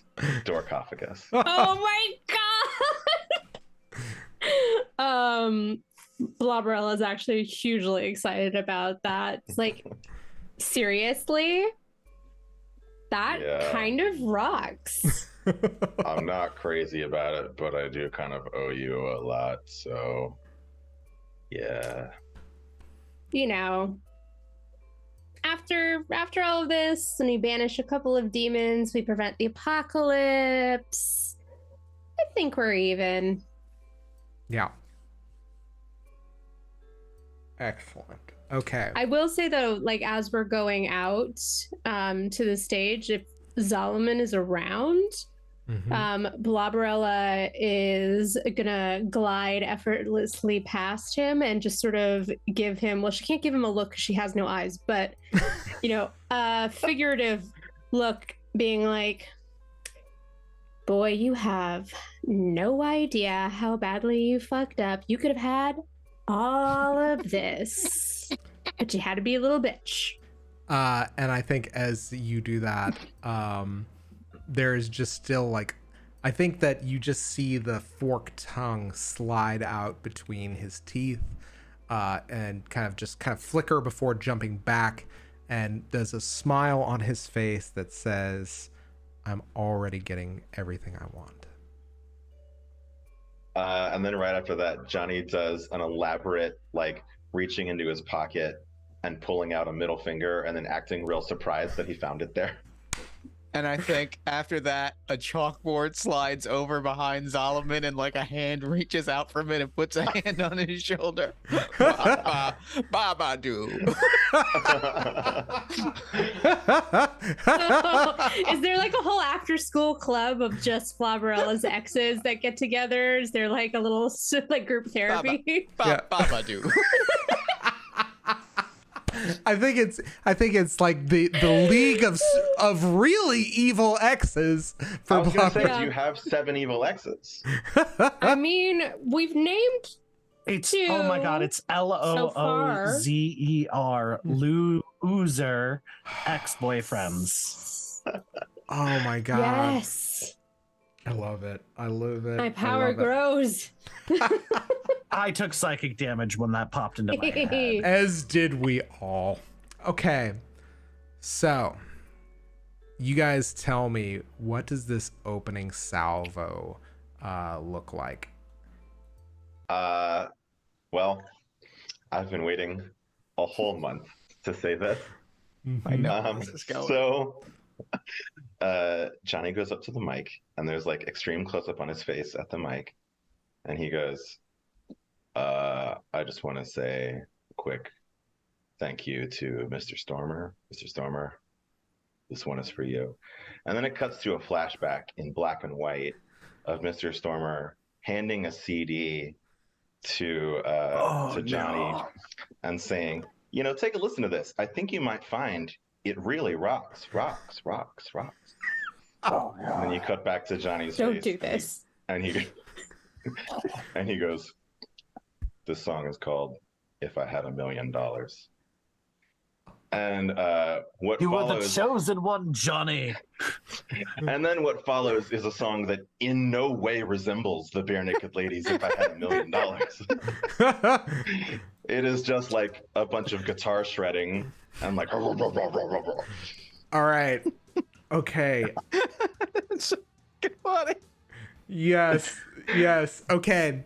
All right. So this is where I'm going to solicit like something from you guys, which is, are you rolling to turn on the crowd, or are you? Yeah, for sure. Okay. I was going to say, or are you rolling to gaze into the abyss and pull out the inner darkness? Nah, I'm singing. I'm turning people on. All right. Yeah, 100%. Okay. I think Tracy is fully feral, like is like tank topped up, like that kind of weird, like I think this is what rockers look like, and it feels very fake. And then once the drums start, it's just like, I think the drums, the bass, the guitar, once it's just, oh, we hot as fuck, y'all. Okay. Oh man. Also, we're I'm all thinking- adults that are playing teenagers. Yeah. Because it's a CW show. We're all clearly Right. like 28. Yeah. Oh yeah. Oh yeah. I'm definitely picturing in the Scott Pilgrim Battle of the Bands when I think it's Alison Pill who plays the drummer, Yeah. Yeah. and like 2, 3, and she 4. like screams like, we are Sex Bomb and we're here to like melt your face off. 1, 2, 3, 4, and then they like start. Yeah. Absolutely. Yeah. So we are going to structure this a little bit interestingly, which is, I think that opening guitar shred, I think, Johnny, you open it, like, so give us to roll with hot. Remember, you got your +1 forward. Yeah, I think I am going to use that for this along with my +1 hot. Okay. That is a 13. All right. Okay, on a 10 up, gain a string on them, and they choose a reaction from below. All right, the crowd starts picking up, like, and they start getting really into it.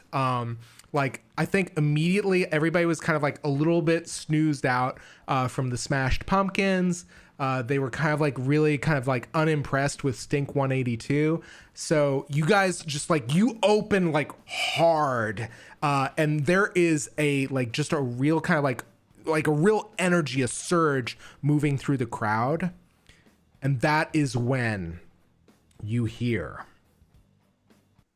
opposite, as if like walking on, as if to take your place, you hear the belt of a bunch of new metal trash from Floodvein.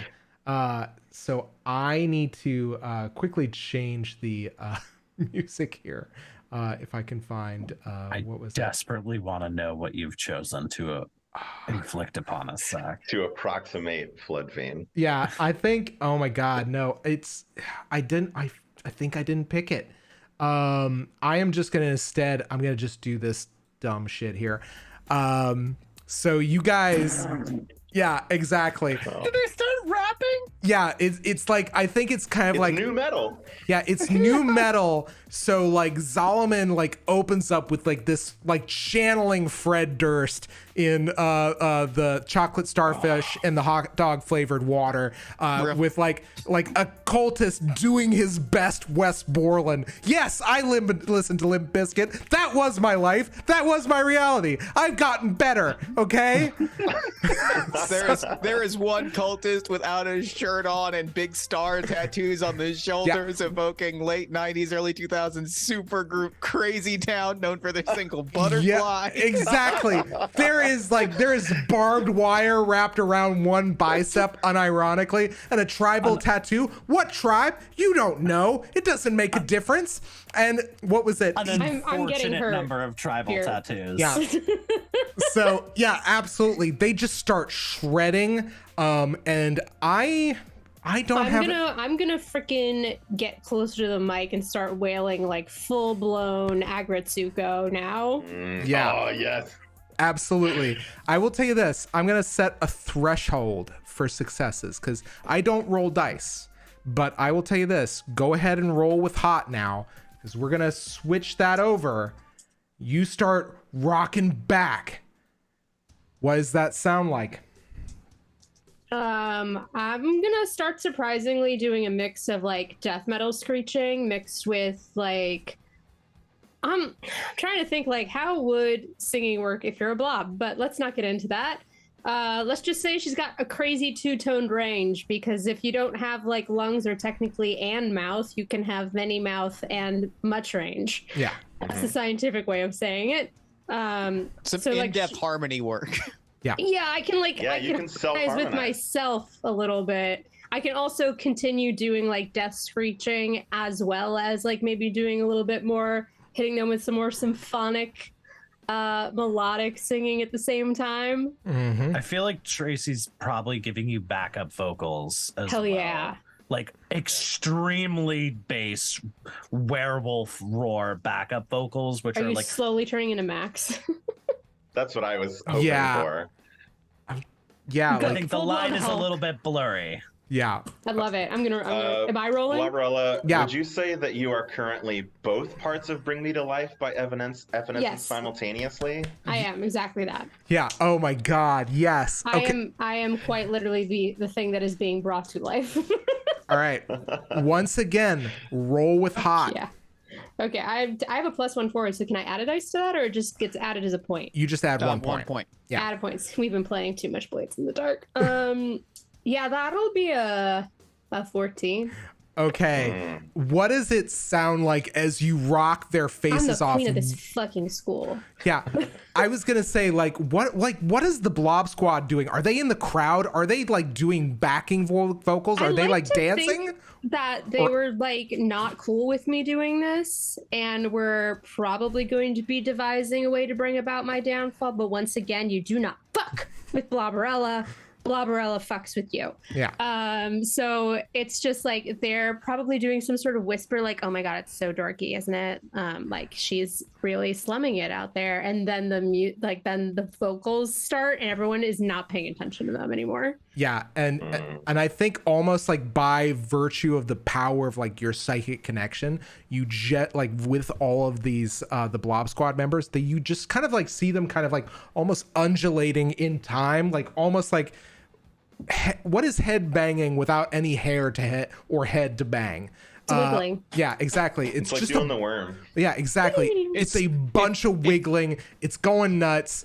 I mean, I did consume that, whatever we call it. Mm-hmm. What did you call it, Hopper? That the LED thing? the LED pool pucks. Yeah, so it's like I'm already a little bioluminescent, so it's changing my colors around. I think if you've ever set the blob mode on like a visual, like a music visualizer, it's just kind of happening right now. Yeah. But these are literally the ones that react to music. So like the vibrations that are traveling through your body are changing the colors in time with the music. And I think we stole some pretty expensive ones. Excellent. From some corporate pigs. Excellent. Yeah, the lights just erupt and strobe out of Bloberella. Each of them, as she kind of like waves in time with the music that she is like belting into this mic, like the lights go all over the foodatorium, a rainbow, a panoply of color. And that is, it takes a couple of licks, but at some point, the new metal flood vein formulates a response. And I think at this point, like Zalman, like literally climbs on top of the drum set of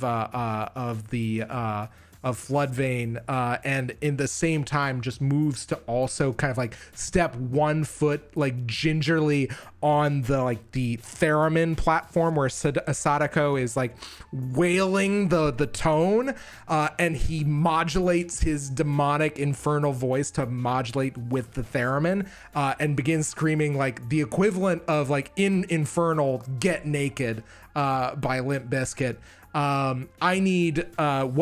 I was gonna say, he's kind of like formulated this response. Tracy, you are up. What's going on? It sounds like we are going hard and heavy is the vibe. So I think Tracy is doing, I'm picturing that the, whatever bastardized, weird, fucked up cover of this, Tracy is heavily lifted off of, I think, I was trying to figure out what best tonally fit this, and I think it's Painkiller by Judas Priest. Yeah.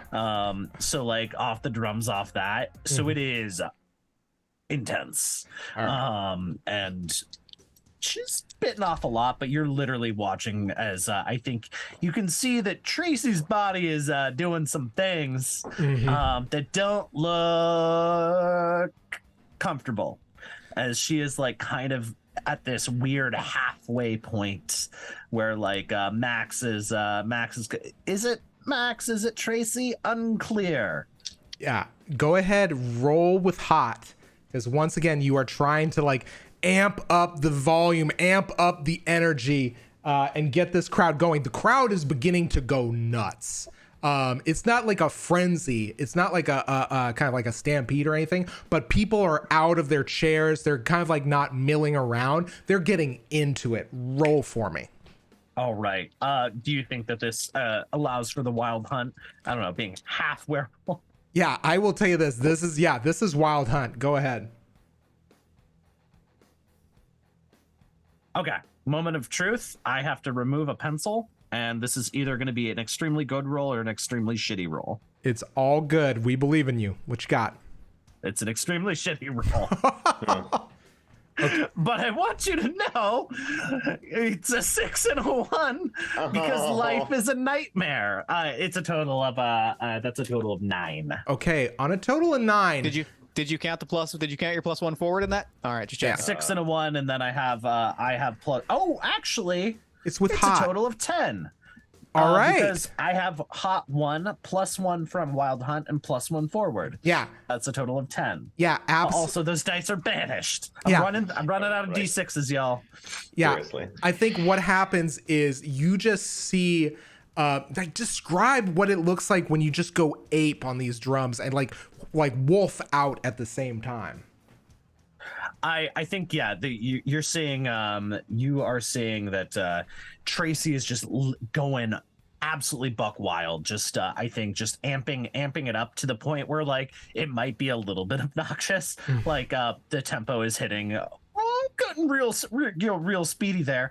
But just extremely enthusiastically, and I think, like, kind of riffing off Bloberella's performance and, like just getting a little bit too into these underlying backup vocals. So it just goes from like kind of like death metal, like kind of like into very much more bass than Tracy should be able to do. As her ribs are literally breaking and reforming, and Max is starting to show up a little bit, and we've got slightly longer legs and arms, and it's kind of watching Tracy get bigger and Hulk out at this point, and very visibly furry. Yeah. I think like she's a little hairy right now. Things are getting a little hairy. I feel like at this point, like Max would almost have to turn to the camera and be like, "It's puberty. Do you get it? It's puberty." Hey kids, Jeff Stormer here. I play the character of Jeff Stormer. Yeah, I will. Speaking of Jeff, I will say this. Like once again, like this time, like there is just no way around it. Like they realize that they have got to bring the thunder, or it is over.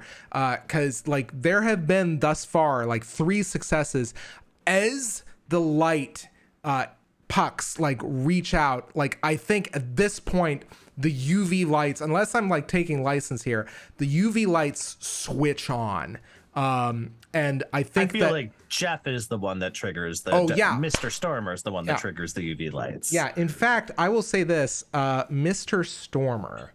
Let me go ahead and once again put on I think I found the track. So I think that with these the unmitigated success, I will also say, Tracy, the thing that you hear, in fact, all of you notice, is that your family is in the audience. Like all of you, like, you know, even though you and your dad have not been getting along, like your entire Blob family, Bloberella, is in the audience swaying in time to hear you sing. Tracy / Max, you hear your grandfather's voice roar triumphantly from the middle of the crowd. What was that? That's my grandchild! And the next thing I will say this, Johnny, is there anybody in the audience here? Is there anybody kind of like waiting to like see, like to do this? Like who is there for you? It's probably my mom and my dad, who are, I don't think we've ever mentioned this before, but they are like infamous like necromancers. So they're just these 2 figures in like robes and like hoods pulled over so you can't see the faces, but the heads are just like bobbing slightly. Yeah, absolutely. And like, Can I throw out a small beat that just popped into my head? yeah, please do. One of them like leans forward. The prophecy is fulfilled. He's making us so proud. Yeah. I was going to say, here is the other thing, is that as Johnny, you have been rocking out, like your horns are now kind of like, they've not only curled up, they have spiraled out. Your skin has turned a very deep crimson. I think you are completely oblivious to this as you are just like maniacally slamming into your guitar. Jeff, I need you to take us home. All right. Way too loud. Sorry. I've hit the lights. I think like I've stepped back and I'm like, this is, up until now I've been Jeff Stormer's substitute teacher. What we really need is some audio engineering. It's time for Jeff Stormer, award-winning podcaster, to step up to the plate.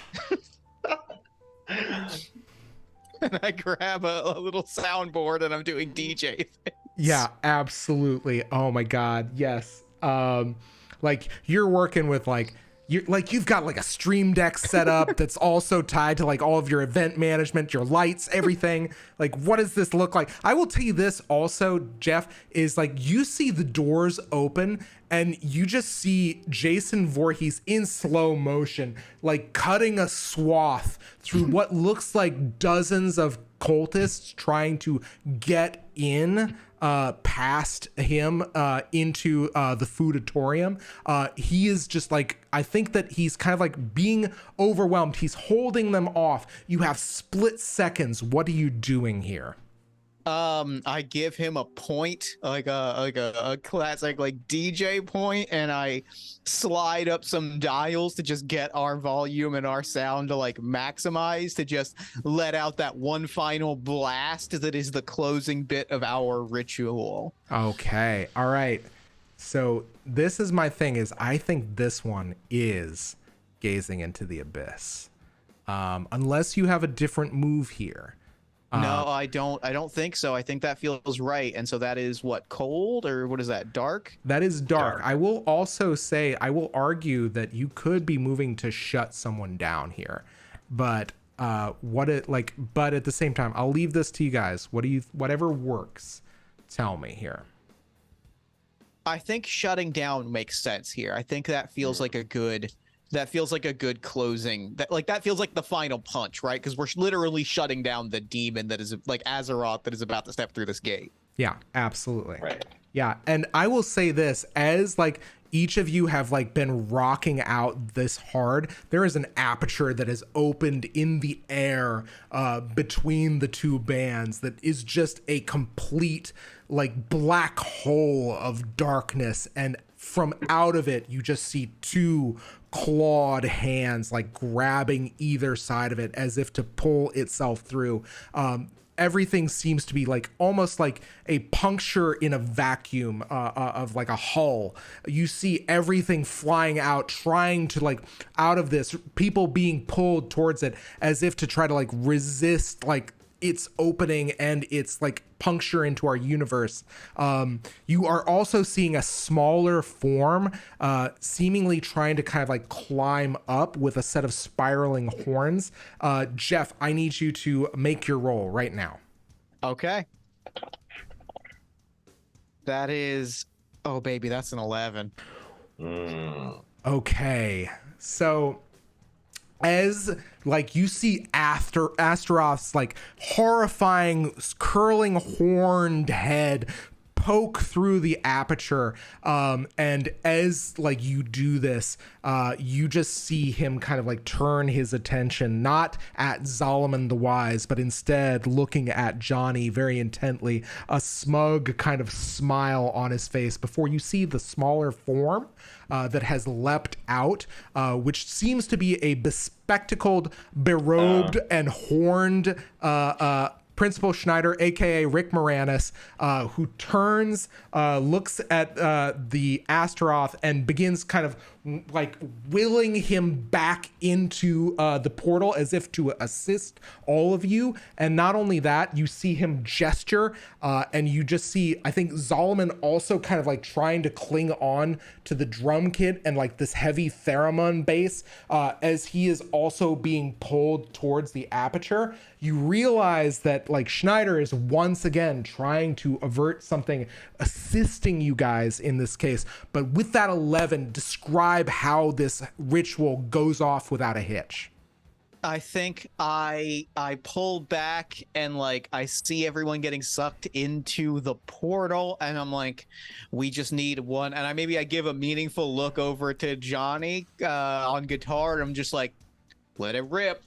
And I like maximize the volume on Johnny's guitar as there's just one final shred, like a bad 80s metal video. The shred blows the force of it blows everyone back, and they are sucked into the vortex as it closes. Yeah, absolutely. And I think at this point, like, what was it? There, like, debris is being pulled up from the stage. Like, the boards are beginning to pull loose, and you just see Principal Schneider holding on to one of the boards as he's kind of pulling and holding on as Astaroth gets pulled back. You see Solomon get like pulled away from the drum kit and the theremin.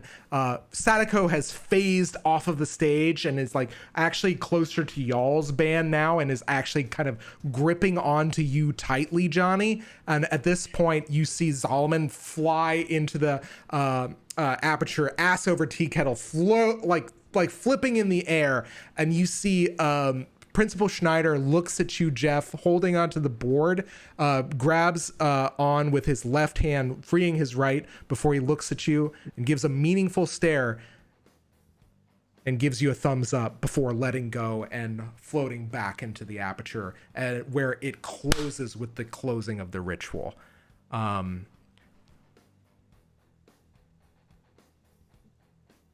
And with that, like, people's hair are in disarray. Like, there's debris and clutter and all kinds of like business all over the stage. Like, the stage is partially destroyed. Like, cultists have been flung halfway across the foodatorium. Some of them also meeting their ends in the portal. And like, there's just this moment of shocked silence after that final chord as it dies down. Can I interject real fast? You may certainly do that.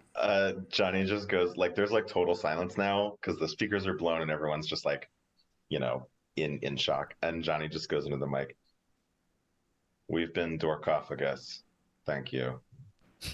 Yeah, and I think you just see the leprechaun watch all of you as you kind of like pick up your instruments and move off the stage. And then like there's just this shocked silence that's over the foodatorium. I think Tracy, being the drummer, just howls, and then throws her drumsticks into the crowd, and then walks off stage. I think the shocked silence is such that like one of the drumsticks just bounces off somebody's face ineffectually, and the kicker is at the end, after you guys have walked off, you just hear Babadook. Babadook. Babadook. And it just starts the slow clap and it builds, and pretty much you realize these guys are asking for an encore because the crowd goes nuts as soon as the Babadook opens that kind of like floodgate. Can I throw out a moment as everyone runs out for an encore? Yeah. As everyone runs out for an encore, I think I think that we see Mr. Hunnam backstage taking notes, and I kind of lean confidently on a thing next to him, and I'd love to call for a roll as I'm like, these kids really love this school and they're getting a lot out of it. I would hate to see it close. There's a lot of people that would hate to see this school close, such as Coach Voorhees, who, if you haven't met, should be right over your shoulder in about 3, 2, covered 1. in gore and viscera, just like there's blood all over the mask. There is just like this machete from sheer use has been rendered dull, and he's just kind of like looking down, his head craned down at Hunnam. I throw a wink. Hey, babe. Yeah, I'd hate to wonder what we all do without this school. And Mr. Hunnam looks up and goes, yep. Great. And you just see a very large check mark that he makes with the pen. Great.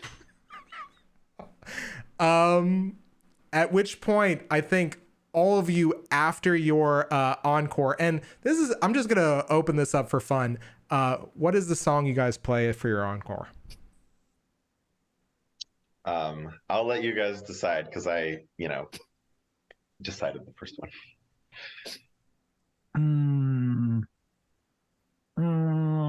Marcy, got any strong feelings here? I mean, my not to be a total hipster on me, my metal music is pretty eclectic. So let me think. Yeah, I'm trying to think, like, if it sounds like we are some sort of fucky power math rock, like. We do Fire in the Flames by Dragon Force. Yeah. And we hit it perfectly. 100%. Really aggressively. Yeah, absolutely. And yeah, you just see I think what was it? You just see in place of Eddie, you just see Hank holding the bass guitar, just saying that was fucking amazing. And my tendency here is for us to go into our freeze frames, but I want to give you guys the opportunity. Are there any closing moments you guys want to have? Like, is this like kind of like a cheesy like 80s like 90s montage? Is it like is there like some heartfelt moments to be had here? What do you guys want to do? I feel like we're getting a bunch of shots kind of through in that like very self-aware mid 20 teens of like pictures of it's cell phone footage and pictures from that and in social media posts, and it's like a lot of black and white photos. It's like we see we're seeing the characters like really raw, like clearly this was done by an incredibly professional and very good photographer plus VFX, but like it's made up to look like it's like Instagram stories. And I think we just see like just the best highlights of all of these characters, like the brightness of Bloberella, the raw demonic like fury of Johnny doing fire through fire and flames, just so much sweat off Tracy, so much sweat, but just like just raw energy, like fuck, rock and roll photography is phenomenal. Just thinking about the stuff from like the 70s and the 80s. Yeah. Holy shit. Absolutely. That's Tracy's. Like, does anybody have any other kind of parting shots you guys want to have here? I think mine would just be my freeze frame. Yeah. But are we doing that later? No, I think this is like the moment before the freeze frames like starts. Like, I think actually, in fact, this is definitely the montage leading up to the freeze frames. Yeah, exactly. Okay. I think at this point, yeah. What is the final shot of Bloberella as we lead into her freeze frame? If we're doing montage, I'm just gonna montage through like the end of this junior year into senior year, where like we see her running for class president and winning, and prom, like the lead up to prom with the parade of the freaking ex-boyfriends that keep trying to ask her out, and just like the very cliche early aughts like cheesy photos of all of that, and then like pictures of like her and Tracy and Johnny like doing summer vacation stuff that clearly shows that they did remain friends, because Bloberella's hold on to school is with an iron fist, even though technically it's gelatinous, but whatever. So that's definitely what's happening. And then like I think her actual freeze frame is when she's like crossing the stage to get her to consume her diploma. Absolutely. God, to consumer diploma. I love it. Yes. Okay, we are going to cut from there. Tracy, what is your freeze frame? I think we see a couple shots of the rest of the year and the senior year. I feel like Tracy ends up dating someone brief, at least for a little bit. I don't know who that is. I'm guessing I think it might be Hank for a little while. It feels like some sort of, there's something, it's a weird relationship, but I think so we see a couple shots of Hank probably like also with the rest of this crew. And then I think the next big snapshot is I think there's less high school in Tracy's epilogue freeze frames, and I think we see an acceptance to Arkham College, the university at Arkham, and then a kind of shot of her on a stage and giving a speech that's not entirely clear what it's about. There's a picture of an incredibly gore-covered unicorn, and like a big blazing thing, like "Stop the Calls" and like CULLS, and I think there's like clearly an enormous number of social media likes.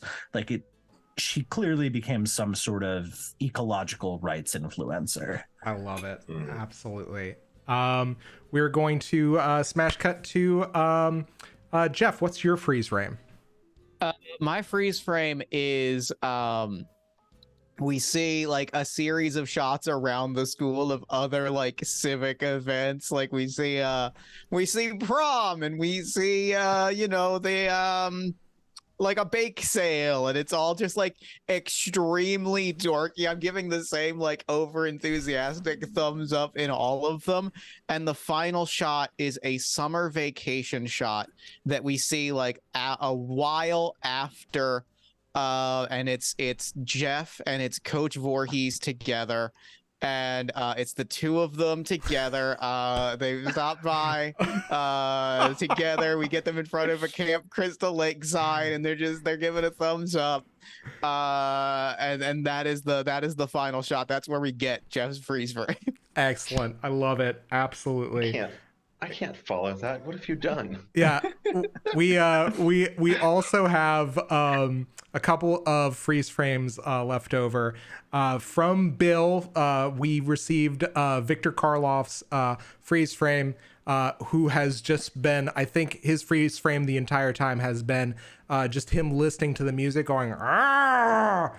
At which point, just like there's a kind of momentary freeze where the subtitle reads, Victor retired peacefully with his reanimated dog Sparky. He occasionally volunteered his time as a chaperone for school events and received a Lifetime Achievement Award from his alma mater 2 years before his death. His head is on display in the Gravedale Library. So big love to Bill, our sterling guest star last week as Dr. Victor Karloff. The second freeze frame that we see for an NPC, we see a very quick focus on the Babadook, which reads, you just see him kind of like talking flirtatiously with one of the banshees of Susie and the Banshees, at which point you get the subtitle, the Babadook would eventually get over breaking up with Bloberella, though not easily. He was voted most likely to succeed by his high school class. He now owns a Tesla dealership outside of Hackensack, New Jersey. And good for him. Yeah. And finally, for our last freeze frame, our kind of lead guitarist, Johnny, what does yours look like? I think mine is like kind of similar to Bloberella's. Like it's high school stuff, so it's like him like out of his shell now, like not having his hood up anymore, hanging out with people. He's like sitting in the quad playing guitar with Sadako next to him. And then I think his would also end at graduation, but he like gets his diploma, and then all the rats form like an increasing rat pyramid up to eye level with Mobius on top, and he and Mobius go. And that's the freeze frame. and then the text on screen is Delbert moved on to a small liberal arts college in Ohio, where he majored in political science and also formed the acoustic emo quartet known as the Stelliform Sound. Their first and only album went gold, and they once occupied the bottom half of the lineup at South by Southwest. After that, he settled for a career in bartending and a side hustle in a Rise Against cover band. He would eventually go viral for punching a Nazi in front of a bar in Chicago. We love to see it. We love to see it. Absolutely. Can I throw in one final freeze frame? Okay, go ahead. It's graduation. We're seeing everybody. We see the freeze frames, and we cut to Jeff Stormer, and he's sitting. Coach Voorhees is next to him. We see a ring on both of their fingers, and he kind of like gives a little two-fingered salute to the kids, and it freeze frames, and it says, Coach Voorhees and Jeff Stormer were married in a ceremony at Crystal Lake that summer. Jeff's parents and Jason's mother were in attendance. Jeff accepted a full-time position at Gravedale High the following fall. His podcasts and games can be found at jeffstormer.com. Absolutely. So, I will tell you this. This is normally where this story would end, with the exception of one last thing.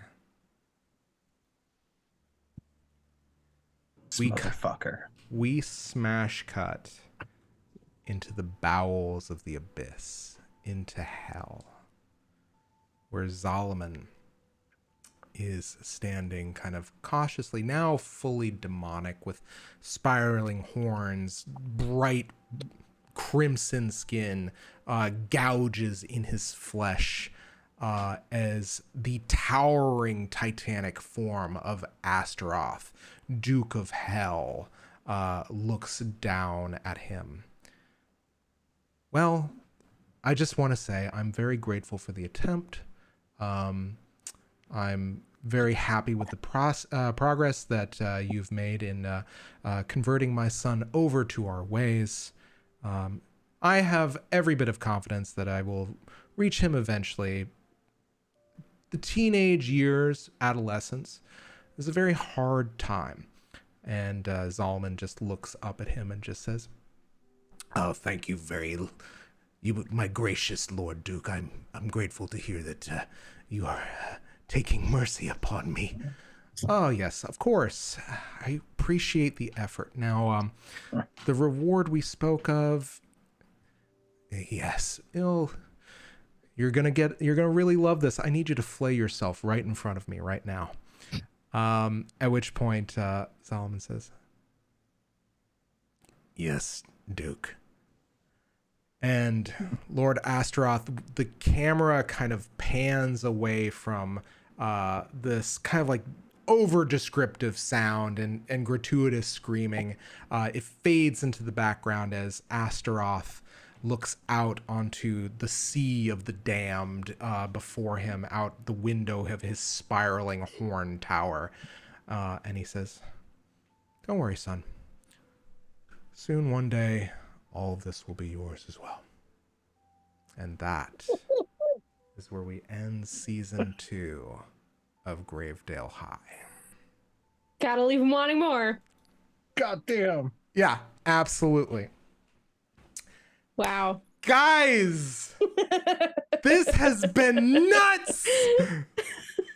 I loved this. Oh my god, guys, shout outs and plugs. Let's get back into reality here.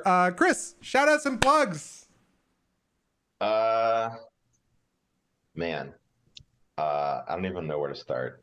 I guess where to start is like, I just want to shout out all the other people in this show, because this was so fun and so feral.